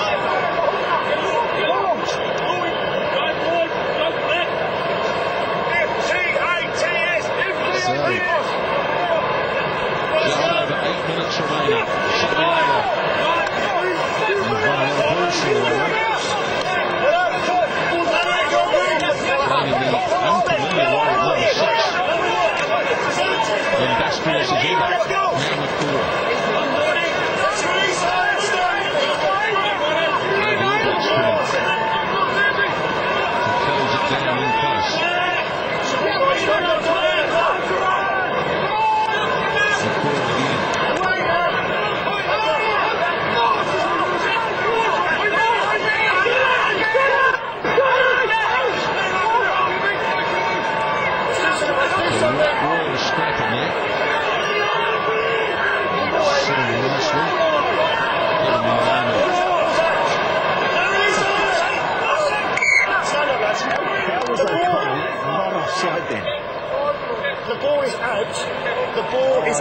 Close, lads. So be careful. Contact lens have gone. Let's just see what's happening, lads. Strong down attacking ball. Behind his feet.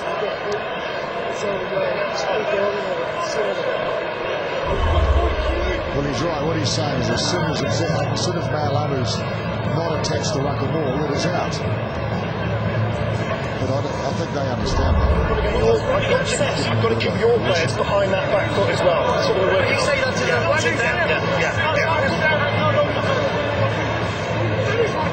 Back foot, gentlemen, both sides. Well, Richie McCaw tonight, I mean, just about every phase of play, the bloke has been involved. He really has stood up and shown his class.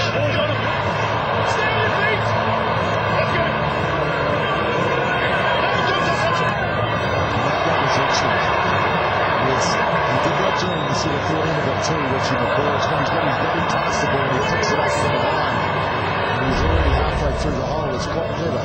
Well, what you've just seen there is what, 35 seconds of greatness. Yes, and I hope he gets the acknowledgement tomorrow. Well, that's how cold it is out there. Look, they're doing a little jig. This is after 70-odd minutes in the game. How many? Is that because the Irish in town? Is that a welcome to town signal, is it? Yeah, it's icy. It really is icy. Driving rain, slippery conditions. So is it cold down there, Tony?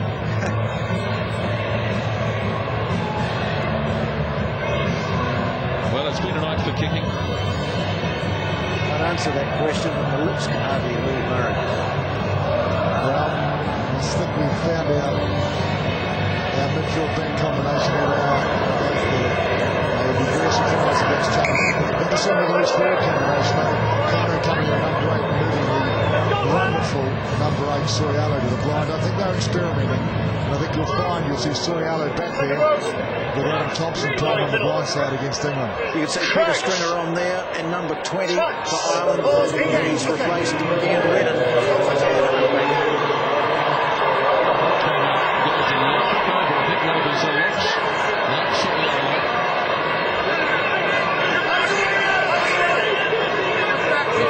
Just wants to get his hands on the ball tonight. Takes another metre or so. Touchdown, about 7 minutes remaining in the game. Here's Tim Larson. He's had a powerful game tonight.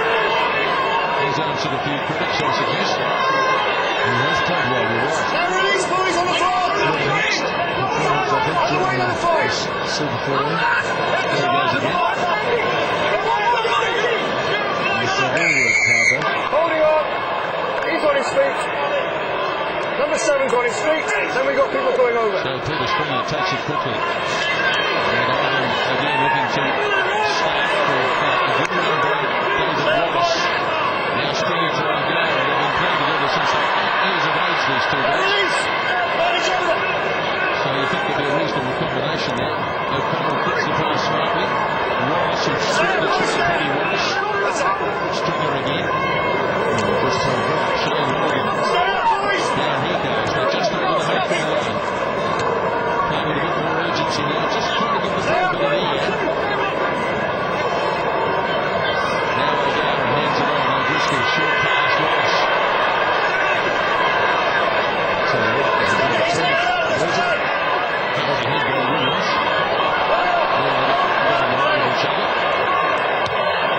And O'Driscoll kicks downfield. Well, not one of his greatest ever kicks.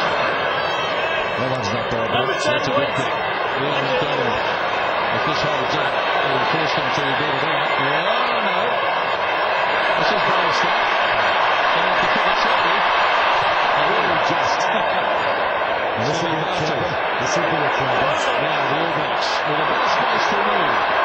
Near one. It is Murialina to Sivivatu. Well, it was well shut down by Ireland, actually. They covered from the outside in. Look at the movement as the game draws to a conclusion. Right past the McCaw. And first for the touchdown. And then he ends the road of numbers. I hope they all get a nice hot shower after the game. Well, the tap's being turned on Rodney Sorialo's nose again. He come to another one in that last period of play. Adam Thompson's keen to get back into it. Oh dear. He's had a tough night at the office.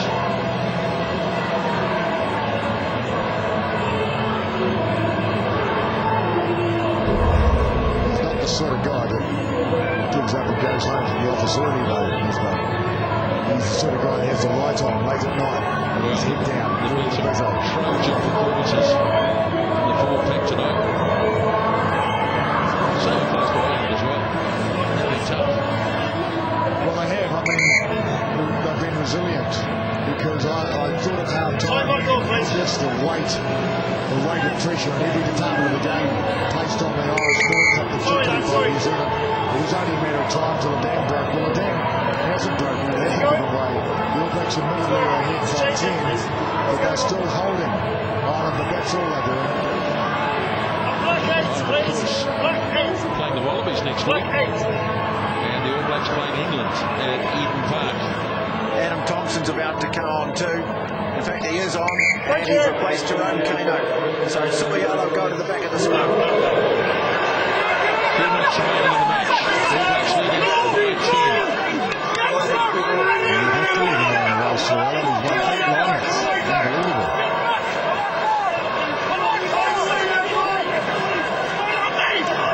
All up off the ground, even though Ireland have it.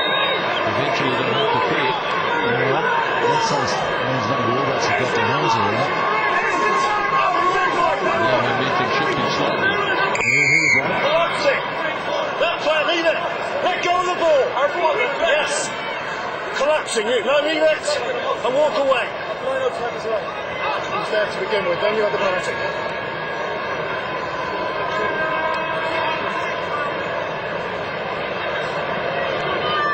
Just 4 minutes left. O'Gara's kick. So where is the ball? It's right in there. Oh, in fact, it's on New Zealand side. Well, he said collapsing and Thompson had it. But he ripped the ball free and down it came. I'll tell you what, Chris White has not had one of his best ever nights. Yeah, I hope he watches the replay. Difficult night for referees, fair enough.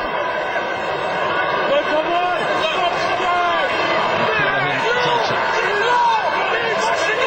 Asking Chris White for police to put it down strictly is a bit like asking a teenager to turn the music up.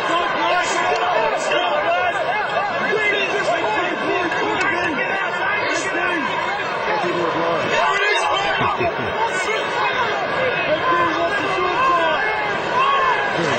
Continue to pound away here. Tactics haven't really changed much. But they've had very little change out of this All Black forward pack. Here goes O'Connor again. Just watching as they shuffle across the 22, but they don't make a lot of ground. Well, they're not going to win the game this way, that's for sure. And if you've been playing like that all year, it's hard to change. Well, Wayne Smith looks pretty satisfied with the night's work. Don't do that again. Try and hit it. How much? Thank you very much. Well, at least New Zealand rugby fans now have got a game of rugby to talk about. Yes. I was listening to one of the Irish who was interviewed before the game, and they were asking what he thought about the number of New Zealanders that wouldn't spoil the All Blacks. He said, well, I find it quite disgusting that you're turning back in the country. Yeah, we don't like the game, but we don't really do it.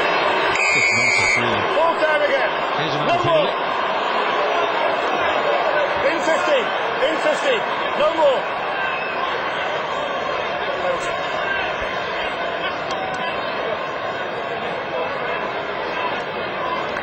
Well, Adam Thompson is here courtesy of New Zealand Sevens, who made a big impact. He's a big boy, about 6'5" and a bit. And he's explosive, got lots of speed. Scores long range tries, all those sorts of things.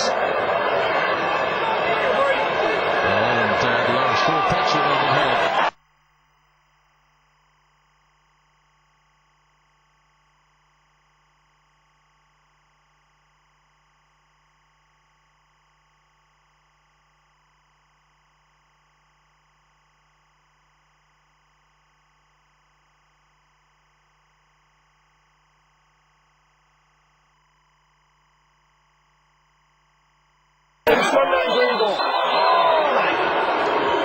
That's an interesting one. I would have thought. Thank you. Was the ball on the edge, I suppose.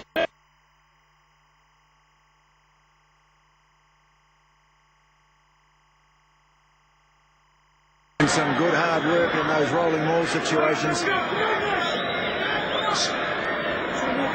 I do apologise if you're struggling with the pictures. It's the conditions in the area that are causing us a few issues here, but hopefully it's coming through loud and clear when you're watching it. Big scrum. As Morgan was snapping and bounces back. All back to the control here. And let's over the line.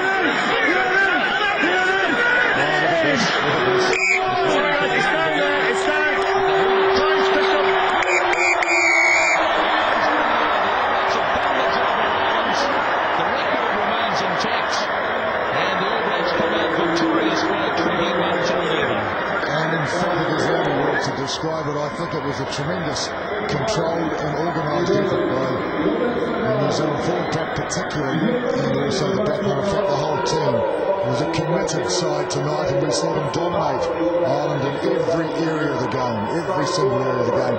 But I will say, Ireland, they came and they really stood up strong. They were gritty, they were resilient in defence. They just got dominated in those key areas. So it was a wonderful victory. And four go into the rest of the international series. There'll be a lot of relieved doors, all right. Well, really tough battle out there tonight. 8-all at half-time, and the conditions didn't change at any point. But the All Blacks came away in the second half. They got that second try, which was most important to them, which gave them the leeway they needed. Dan Carter kicked the goals that mattered. And in the finish, they came out victors by 21 points to 11. Now, Richie McCaw is downstairs with Tony Johnson. Well, Richie, that was a really tough night and a nicely done job in the end. Yeah, I haven't had as bad conditions as this for a while, but yeah, it was a tough match, and we always knew it was going to be like that, but the boys, dug deep, and, I guess the test win's a test win.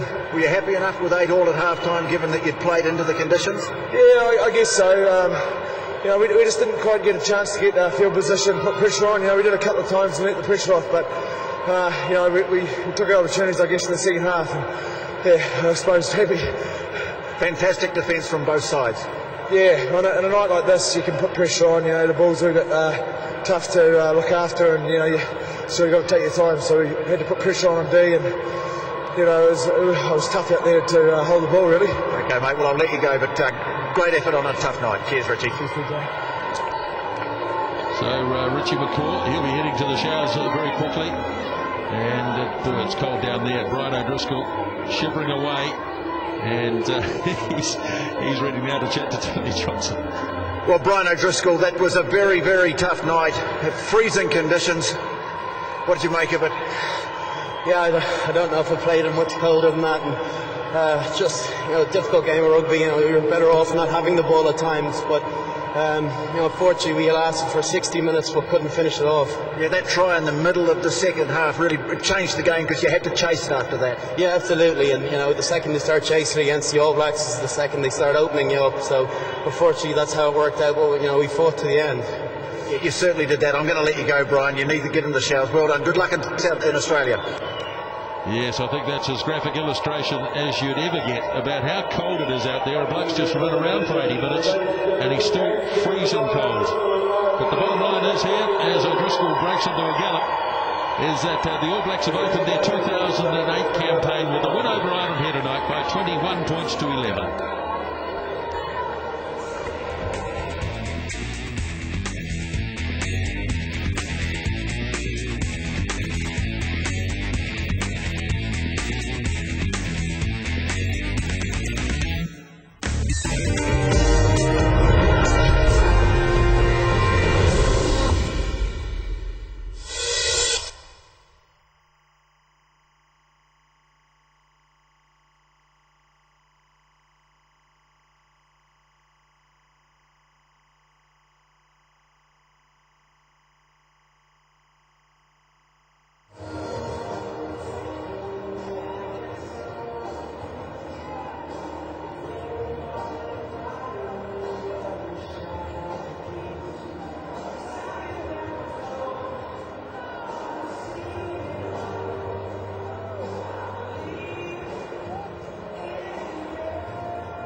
for the presentation and we'll head down to the ground to your MC, Ian Jones.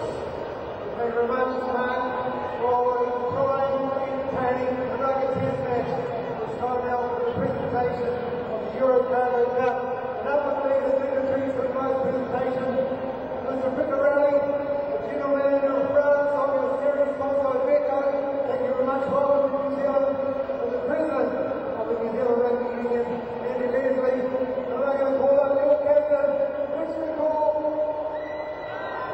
to receive the Eurocard trophy with Mr. Picarelli on behalf of the Beco. Well done, Richard.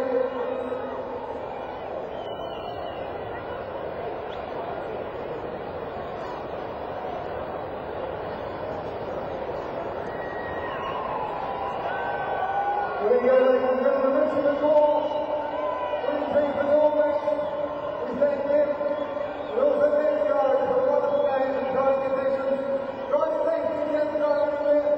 Thank you, guys. Enjoy your night.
Welcome back to Sky Sport and to the Rugby Channel, where we have just seen the All Blacks take out Ireland 21 points to 11. My name is Melody Robinson, and joining me to analyse this match is former All Black fullback Christian Cullen and also Murray Mexit, who called the game tonight. Well, firstly, Cully, what's your impression of that? It was a tough old night, a nice battle up front, a lot of kicking, but I felt, I suppose, a few key moments for me. Dan Carter's break to set up Nonu's try in the end there.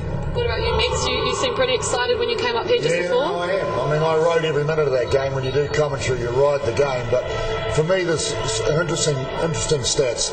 First of all, it was a tough night with conditions, really tough. Very gritty opposition. But most of all, it was a tough referee as well. He made it hard for any team to cut loose. So I think the All Blacks played a conservative game of rugby because they just wanted to put the past behind them and go ahead and play well as a team, and they did that. They won every area of the game. Do you agree that the referee made it a bit tough out there for both the sides? Yeah, I suppose he did. But I mean, once again, as Murray said, the night dictated probably a lot of his calls. So the All Blacks, I suppose, got the ball down there, got their points when they needed to, and came away with, I suppose, a good win on a pretty dull night. Okay, well, let's see what the Irish coach Michael Bradley thinks of the match. He's downstairs with Tony Johnson. Well, Michael, that was a tough game. Really tough. Did you feel that you were still in it, maybe an hour into the game? Yeah, I mean, the scores were level, I think, after 55 minutes. It was a brutal game out there. The conditions were awful for both sides, which is a pity, on the basis that I think both sides really wanted to possibly move the ball tonight. But I think we knew coming into the game that the conditions were going to be poor. And the score that I think that Nano got in the second half, 7-pointer, is a big score in a match like that. And obviously, it was the turning point of the game. Meant that you couldn't sort of scrap it out. You had to really chase the game after that, and in these conditions against a tough defence, that's not easy. No, I don't think either side could afford to do it. You possibly end up conceding more scores when you start chasing a game like this. It was a critical score, and I think both sides were playing it very, very tight because the ball for most of the match was nearly a liability. Phenomenal physical commitment, particularly from the forward packs. I mean, both sides defended so well. Yeah, fantastic. I mean, I thought New Zealand got into a bit of a rhythm at the start of the second half. We coughed up a couple of softballs, be it from lineouts or in turnover situations and penalties, and that was the critical period that the swing went towards New Zealand. But I mean, obviously very proud of our lads. Fantastic effort, and we live to fight another day, I suspect. Well, you're off to Australia now. number one, I hope you get better weather over there, but do you feel you can kick on from this and give the Aussies a rattle? Absolutely. I mean, again, like, the effort was fantastic. I mean, that group of players that were out there representing Ireland for the last couple of years have been brilliant for us and for Irish rugby. And it is a defeat today. They're shattered inside there in terms of the results. They'll go to Australia. We've beaten in our recent history with Australia. It's been tit for tat. They've beaten us. We've beaten them. It's a different type challenge, and that's next week's work. Okay, well, it's nice to see you back here in New Zealand briefly. Michael, best of luck in Australia. Cheers, mate. Cheers. Thank you. I guess what's interesting about that is that Michael Bradley is reasonably pleased with the Irish effort. It was a forwards game and the backs hardly saw the ball for Ireland. Yeah, I mean, he should be pleased. I thought they played pretty well. The 65-minute mark when Dan made that break, as he said, that was the telling moment in the game. And the weather like this, you can't chase game. You make mistakes and get punished for it. He is one of the best first fives in the world. I mean, we saw it again tonight, didn't we? Yeah, I mean, it was a tough night for any back, but once again, a key moment, he stood up and got that break. Now, Mix, Rodney Soutialo on the blind side tonight, I thought he was outstanding. He was just everywhere and he's hard. What were your impressions? Well, he is every time he plays. All of those above, as you say. I think the All Black selectors are experimenting. It's life after Jerry, really, is what they're looking for. And you no longer pick one player for a loose forward position. You pick three. And I think they're looking for a new combination. Today they tried Soutialo because they wanted to give Jerome kind of a crack, and Richie McCaw obviously. And next week they'll move Adam Thompson to the blind side and move Soutialo back to number 8, and then they'll look and reflect. And I think that's the way to go. Good on them. I know it is about that combination in the back row, but Jerome Kaino tonight, he was pretty steady, especially behind a scrum that was a little bit shaky at times. Yeah, I don't think our scrum was shaky at all, Melody. I think the scrum was absolutely outstanding. They dominated Ireland in the scrum, they dominated Ireland in the lineouts, 4 against the throw. It wasn't a game for flowery play, and I think that Kaino's good in that area where the game breaks up, and he's quite a dynamic runner, so we didn't see conditions suiting Kaino. But I think he did an adequate job, and as you say, Soutialo, well, and McCaw, superb. It was a rotten night, I guess, for Anthony Tuivasa to make a debut with those conditions out there. How did you think he went, and why do you think they replaced him so soon after half-time? Well, I think on nights like tonight, it's very hard, fullbacks, wingers. I thought both fullbacks played pretty well, covered the ground well, got to the ball on the full, but yeah, as a winger, it's a tough night. I don't know, they didn't get hardly any ball to run with, chased a lot of ball. Why they replaced him, I don't know, give Leon a run, I guess. What did you think of how Ronan O'Gara played? Because usually this will be conditions that suit him with his kicking game. How did you assess his performance? Yeah, I think he kicked reasonably well in the first half there. They're in the game 65 minutes. I guess he kicked a few penalties, kept them going forward, but once again, it wasn't a backs battle, it was a forwards battle today. For both of you, so I guess, was there something wrong with our kicking game in the first 20 minutes? Were we a little bit off the beat? I think we probably played a game that we're not used to playing, really, in some respects. We played strictly to the conditions. It's almost like an old-fashioned all-black effort, wasn't it, really? You're playing to the conditions and you weren't chancing your arm. I think they decided they didn't need to chance their arm. They could beat this Irish side by just closing down shop and grafting away. And I think when you look at things like pick and goes, there was no comparison between the two. So I'm really happy with the way the All Blacks played. I mean, I think to win by 10 points is probably not enough, but when you consider the conditions, and I agree with Christian, I reckon that the Irish really played with determination and they hung in there, but they never really looked like they were going to open up the game. When they tried to move the ball, they looked like they were maybe not used to doing it so much, and also the conditions didn't make it easy. Okay, we've heard from the Irish coach. Let's go downstairs now for a word from the All Blacks coach, Graham Henry, with Tony Johnson. Well, Graham, good to get the season underway with a win like that.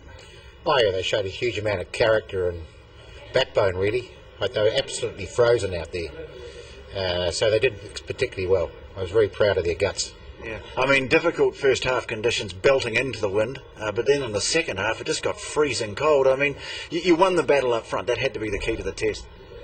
Yeah, they all played their part, I thought. It was a difficult game to play, very difficult, but 100% for guts and determination and just hanging in there. Yeah, fantastic effort by your captain leading the way. Oh yes, he was superb, wasn't he? Yeah. Set piece, I mean, new front row really, or you know, they've all played for the All Blacks before, but probably a new combination. Got on top at scrum time, lineouts went well too. Yeah, the set piece was good, and the scrum they should be very proud, because there's a lot of young guys in the front row there, haven't had a lot of time, so Mike Cron's done a good job during the week, and Mia Tiolada came through really strong, so it was a real plus for us. Yeah, he had to swap sides of the scrum, that's a big challenge, huh? Yeah, he can do that, that's why he's on the side, but he played very well too, carried well, scrum well, so that was a real positive. How relieved are you to get this game out of the way, get a win on the board? Oh, it's a relief for everybody, it's a relief for me, as you can appreciate, but it's just a pity you have to play in those conditions. No, test match rugby shouldn't have to be played in those conditions, it's just a pity really. Yeah, well, I suppose we had any choice. I mean, they got the conditions and played to them and won the game. You kick on now to take on England, they won't be any easier. Oh no, they'll be more difficult, because they gave the Irish a bit of a hiding in the Six Nations, so it'll be a big test at Eden Park next week. Hopefully it's a full house. I think you need to go and thaw out some of your players, Graham. Thanks very much, well done. Pleasure, thank you. Yeah, lukewarm response there from Graham as to if he's pleased or not with his team's performance. I want to talk about the line-outs. We've had a bit of a seat change here. Ian Jones has come in instead of Murray Mixted, because the All Black line-outs were very good tonight, weren't they? Well, they were smart. I mean, the Irish lineouts that they lost were on the far side of the ground for us. It was very windy out there, very squirrely rain. They were thrown to the back of the lineout, so too lobby, ball in the air for too long, and you just cannot get any control when you're throwing like that. So Harley Williams calling the All Black lineout, all ball at 1, so 2 and 4. Up, of course, Brad Thorne, well, we sort of questioned being in this, can he compete line-out time at international level? It wasn't really used so much as a line-out jumper, very much used as a line-out lifter, so it was smart play by the All Blacks. What about our kickoffs? We missed 1 or 2 of them, didn't we? It's a work-on area, isn't it? Absolutely. It's the fundamental of the game. You just score points now. You need to regather that kickoff to then control the next phase of play, control the next 4 to 5 minutes. We're under a tremendous amount of pressure there. Communication was a big issue as well. Once again, Arlie Williams, he's our man that has to dominate the air. That's kickoffs and line-out time. So that's going to be his work on during the week as well. I'd also just throw for the Irish kickoffs as well. I thought they were very poor in the second half. They had to compete for the ball to have any chance of winning the game as well. So Ryan O'Gara kicking long, deep all the time, easy yardage for the All Black forwards to gather the ball, set up a ruck, Dan Carter kick for field position. Let's talk about both of the captains tonight, starting with Brian O'Driscoll. We didn't see him out there too often, did we? And he looked like he had hypothermia at the end. He's pretty non-existent. I mean, no ball at all in hand to play with. Defensively, they used the rush defence tonight, which stopped the All Blacks from getting the ball wide. I thought Richie was outstanding again. He is. He's an absolute freak, isn't he? He does so many good things out there. Well, I've just been down sideline with Richie McCaw just presenting the trophy as well, and he's battered his bruise, he's cold. It really was a tough conditions out there, but him and Rodney Sawayala, I think, in partnership, certainly in the first 40 minutes there was 4 or 5 turnovers, I think, directly with the ball on the ground. Although the Irish changed their attitude in the second half as well. I was really pleased the way they came out. They contested the ball on the ground more rather than just taking the player out, which they used to in the Heineken Cup as well. When they had the ball in hand, even though they didn't have field position, they looked more threatening as well. So I think they'll take some heart out of the second 40 minutes, but Richie McCaw well led. The forwards certainly kept it tight tonight, Carmo. Did our forwards beat their pack? Well, I think so. I think scrum time was really pleased with the way with the All Blacks scrummed as well. They had the opportunity to do some back row movements as well. It was very hard for Jerome Kine at the base of the scrum, and conditions like it was out there, cannot stress enough just in sideline myself, and it is blowing a gale out there. They're just chucking it down as well. So Rodney's, for Jerome Kine to pick the ball at the base of the scrum, very difficult as well. I thought their tactics, their ball security, going for numerous phases, and also defensively around the rucks, I thought they were outstanding. Their line speed was far superior to the Irish. Yeah, why have they got such a good defence, do you think, the All Blacks? I think obviously Canterbury, one of the better defences in the world. I think they've taken that on there. Plus the 5 metre rule changed tonight made things a lot hard. I suppose Dan Carter will probably say after the game was a bit tighter than what he's used to. But on nice like tonight, you need to get up quick and shut down, and you can't do much. Exactly. Well, let's have a wee reminder of what happened tonight with some of the highlights from the match.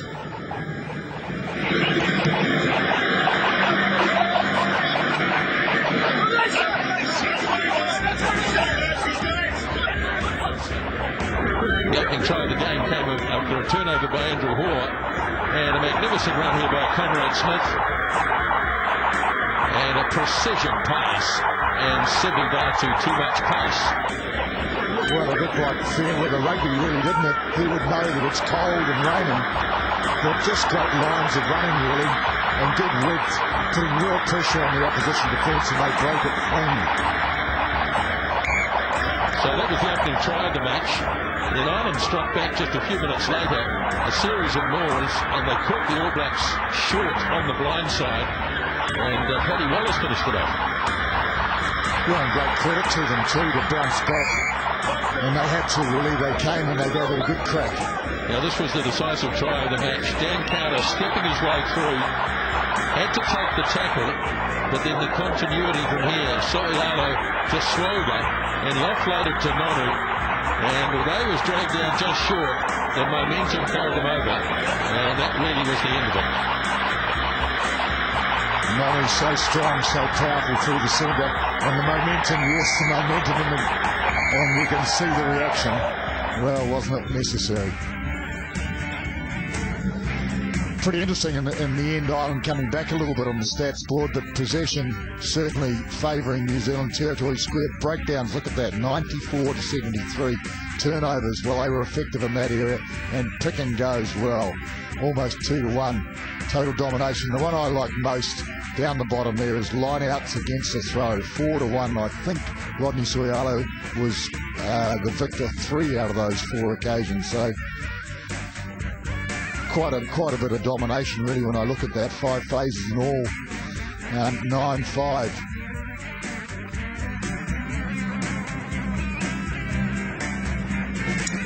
Yes, so Ian Jones, what out of those stats really stands out for you? I've got to say the territory surprises me. I've got a good feeling that the All Blacks are going to dominate that passage of play. Of course, on the Irish and Ryan Garn in the first half of the game.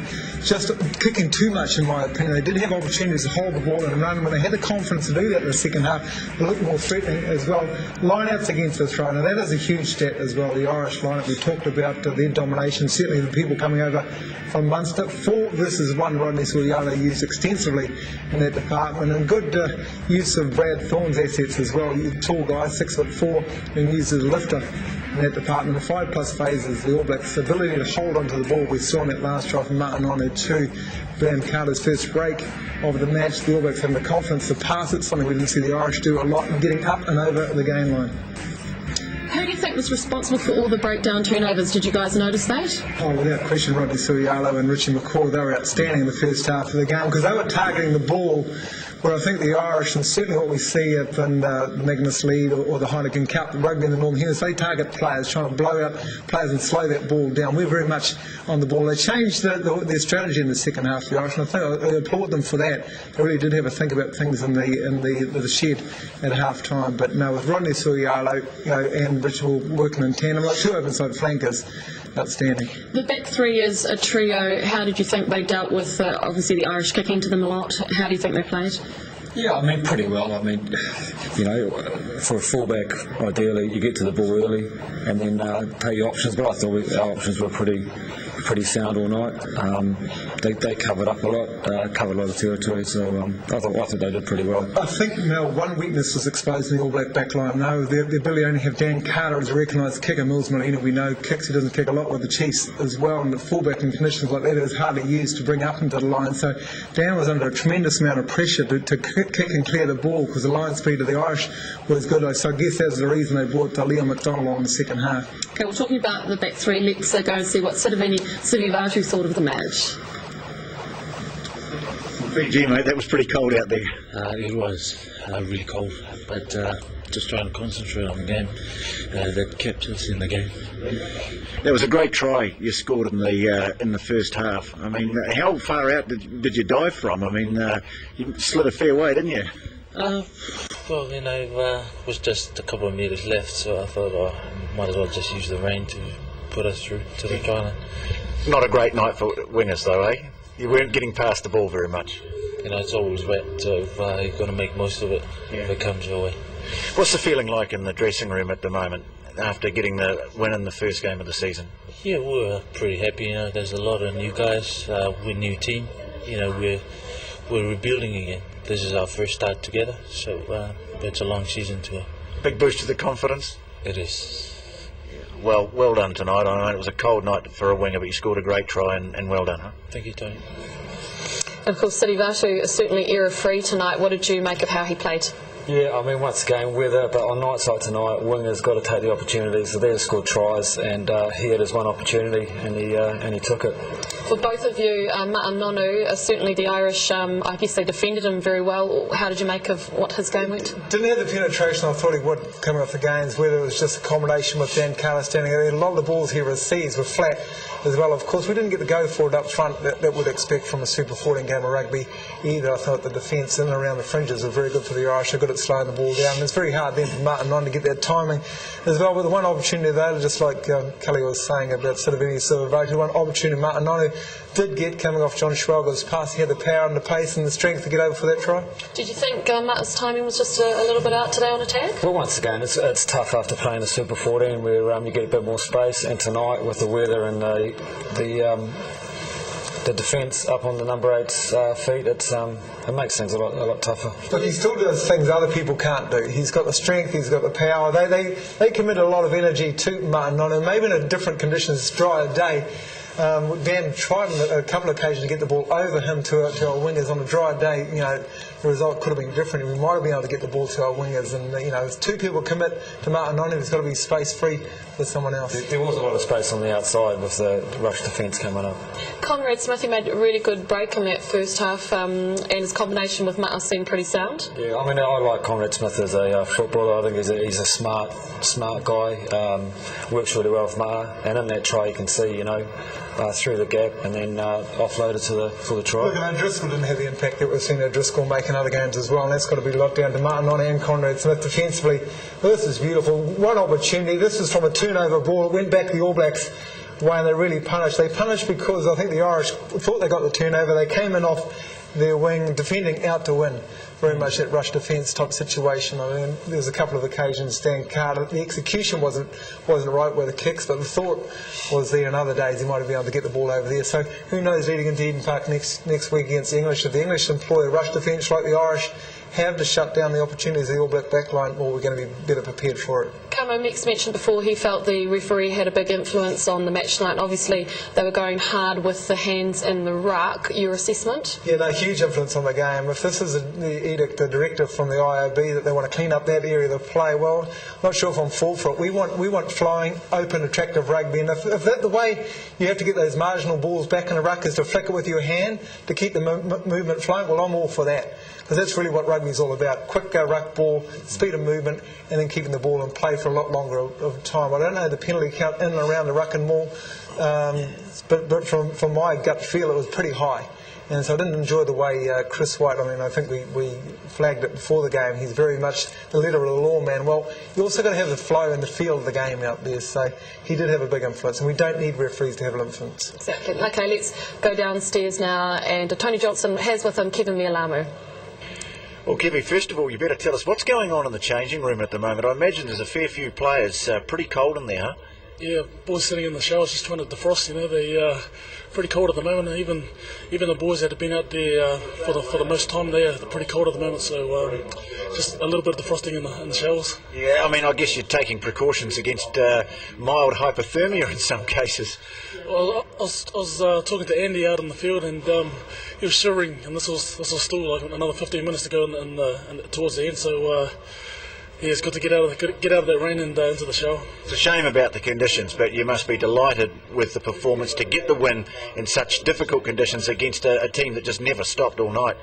I mean, for our first Test match back, the intensity was right up there, and the boys played really well, and we were able to look after the pill quite well. So in conditions like that, it's the pill is gold for you. So the longer you can hold on to it, the more pressure you can build. And the set pieces, you got good line out ball, but also the scrum right throughout the game. You had the edge, and good effort from Nemia Tialata having to swap sides, huh?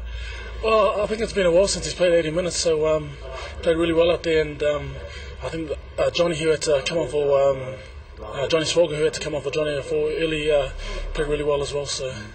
What was your feeling? You were on the bench for a fair while. Could you see your team, getting on top in the game? Yeah, I think it was a slow progression. I mean, both teams were sort of checking it right at each other, but it was good to see the boys really step up when we needed to, and some special plays in the air. So it's really good to get one like that, especially for our first game. So yeah, and all things considered, I mean, it must be great just to get out there, get playing again, and get the win under your belt. Yeah, it's I think especially for our coaches, as players we got to sort of get back out in the field a lot earlier, and for them they're sort of really looking forward to getting back out there, and it's good to get one for our coaches as well. Okay, well, thanks for talking to us, Kevy. Well done tonight, and go get warm, huh? Cheers, TJ. Thanks. Yeah, Kevin Mualamu came off the bench tonight. Of course, the rest of the guys that started the game taking a long time in the shower, so we're getting a whole number of the reserves out to chat to us. And another guy who actually made his debut tonight from the bench was Adam Thompson, and Tony Johnson has him with him as well. Well, Adam, firstly, what's the feeling like in the All Black dressing room? It's pretty happy. It was a classic test match, and conditions sort of evened up the sides, and they came to play, and it was a good battle, and we're happy to be on the right side of the ledger. You've had your first taste of Test rugby. Couldn't be tougher than that, I imagine. No, yeah, it's a great sort of great Colden to come in and play my first test, and just pretty ecstatic to be out on the park and get a taste of it. You figured late in the game, defending those attempts they had at the drives towards the line, I mean, just really had to roll up the sleeves and work hard, huh? Yeah, it was sort of like that the whole game. It was really about digging deep and getting stuck in and defending that sort of thing and not letting them cross the line. Because I suppose you made your name in the Sevens game, but it's not like you haven't had to work like that before. I mean, it hasn't all been wide open spaces for you throughout your career, has it? No, it hasn't. That's loose forwards roles to get in there and to do the work as well. So I love being out there. And I noticed too, you did some good work. Some of the senior guys give you a pat on the back. I mean, it looked like there was a real camaraderie going on out there in those dying stages. Yeah, there is. I mean, that's Test football, and bringing a team together like the All Blacks, and it doesn't matter who comes on, they've got to step up, and to be with guys like that, it's awesome. So what's the week been like for you? Yeah, it's been full on. It's pretty daunting coming into a team like this, and the first couple of days is just sort of finding your feet, and as it goes on, you absorb it and you learn and you're relishing it. So it's been great. And what about the intensity? I mean, you've obviously played a fair bit of Super 14 rugby now. What did you make of the step up to Test level? How big a step is it? Yeah, it's definitely a step up. Yeah, a really big step up. It's you're playing for your nation, and both teams have really come to chuck it all out there. So you definitely felt the intensity. It must be a good, satisfying feeling though to get the job done first up like that. It is. It's to go out there and do the haka and to come on and run on for your first test. It's every boy's dream, and just been loving it. Okay, well look, well done. I'm sure it's the first of many. Well done to you and the team, and best of luck for what lies ahead. Huh? Yeah, cheers, TJ. Yeah, proud moment for Adam Thompson. Yeah, he was out there for just a short time, Camo, but he did well. He got on there a couple of times, didn't he? I mean, it's a proud moment for him. It was a rugged, like he said, a tough, classic test match. It was. I mean, the conditions weren't great as well. Both teams had to change, I think, their game plans to suit the conditions. The All Blacks did that, and the way they defended at the end, the Irish did it perfectly as well, winning the penalties, going for the line, but the All Blacks withheld that, and they'll gain confidence from that as well. We've got England next up. What do you make of the English side? I'd say that they'll come out pretty confident as well. I don't know if they're much better than Ireland. I think it's Six Nations. That was last year. This is a new year for them, new year for us. Obviously, hopefully the weather's a bit nicer. We can throw the ball around a bit more. We'll be in Auckland, so hopefully it will. Well, the English have been here longer too. They've had longer to prepare. They've been training on the North Shore at Oniwata Main for the last couple of days, so they're sort of getting themselves, I'm sure they're all around the TV watching what they can learn from that. But to be honest, I don't think you can learn anything from it. Conditions hopefully in Eden Park are going to be far different than that, so you'll see a far different game plan from the All Blacks as well. But work-ons, Christian, what do the All Blacks have to improve? Well, once again, not like tonight, I think they just have to keep on working on the basics. It depends who's playing next week as well, if they're going to chop and change a few players. But overall, I think tonight you take those wins, whether they're ugly or good or whatever. It was a good win, 21-11. They've got to be happy with that. Okay, well, thanks so much for chatting to us, both of you, and thanks for joining us for this first Test match of 2008. It's been our pleasure to bring it to you. Have an absolutely lovely night.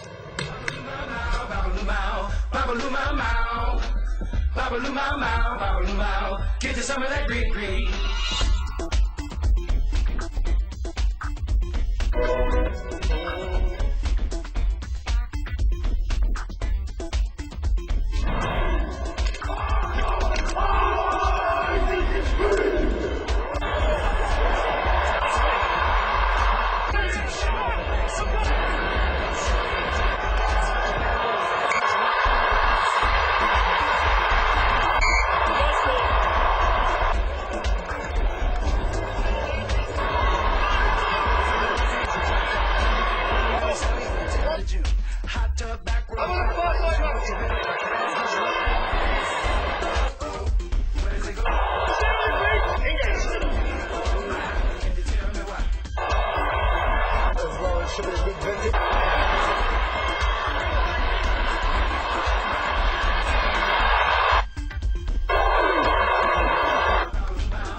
coverage of the All Blacks versus Ireland was proudly brought to you by Hyundai New Zealand.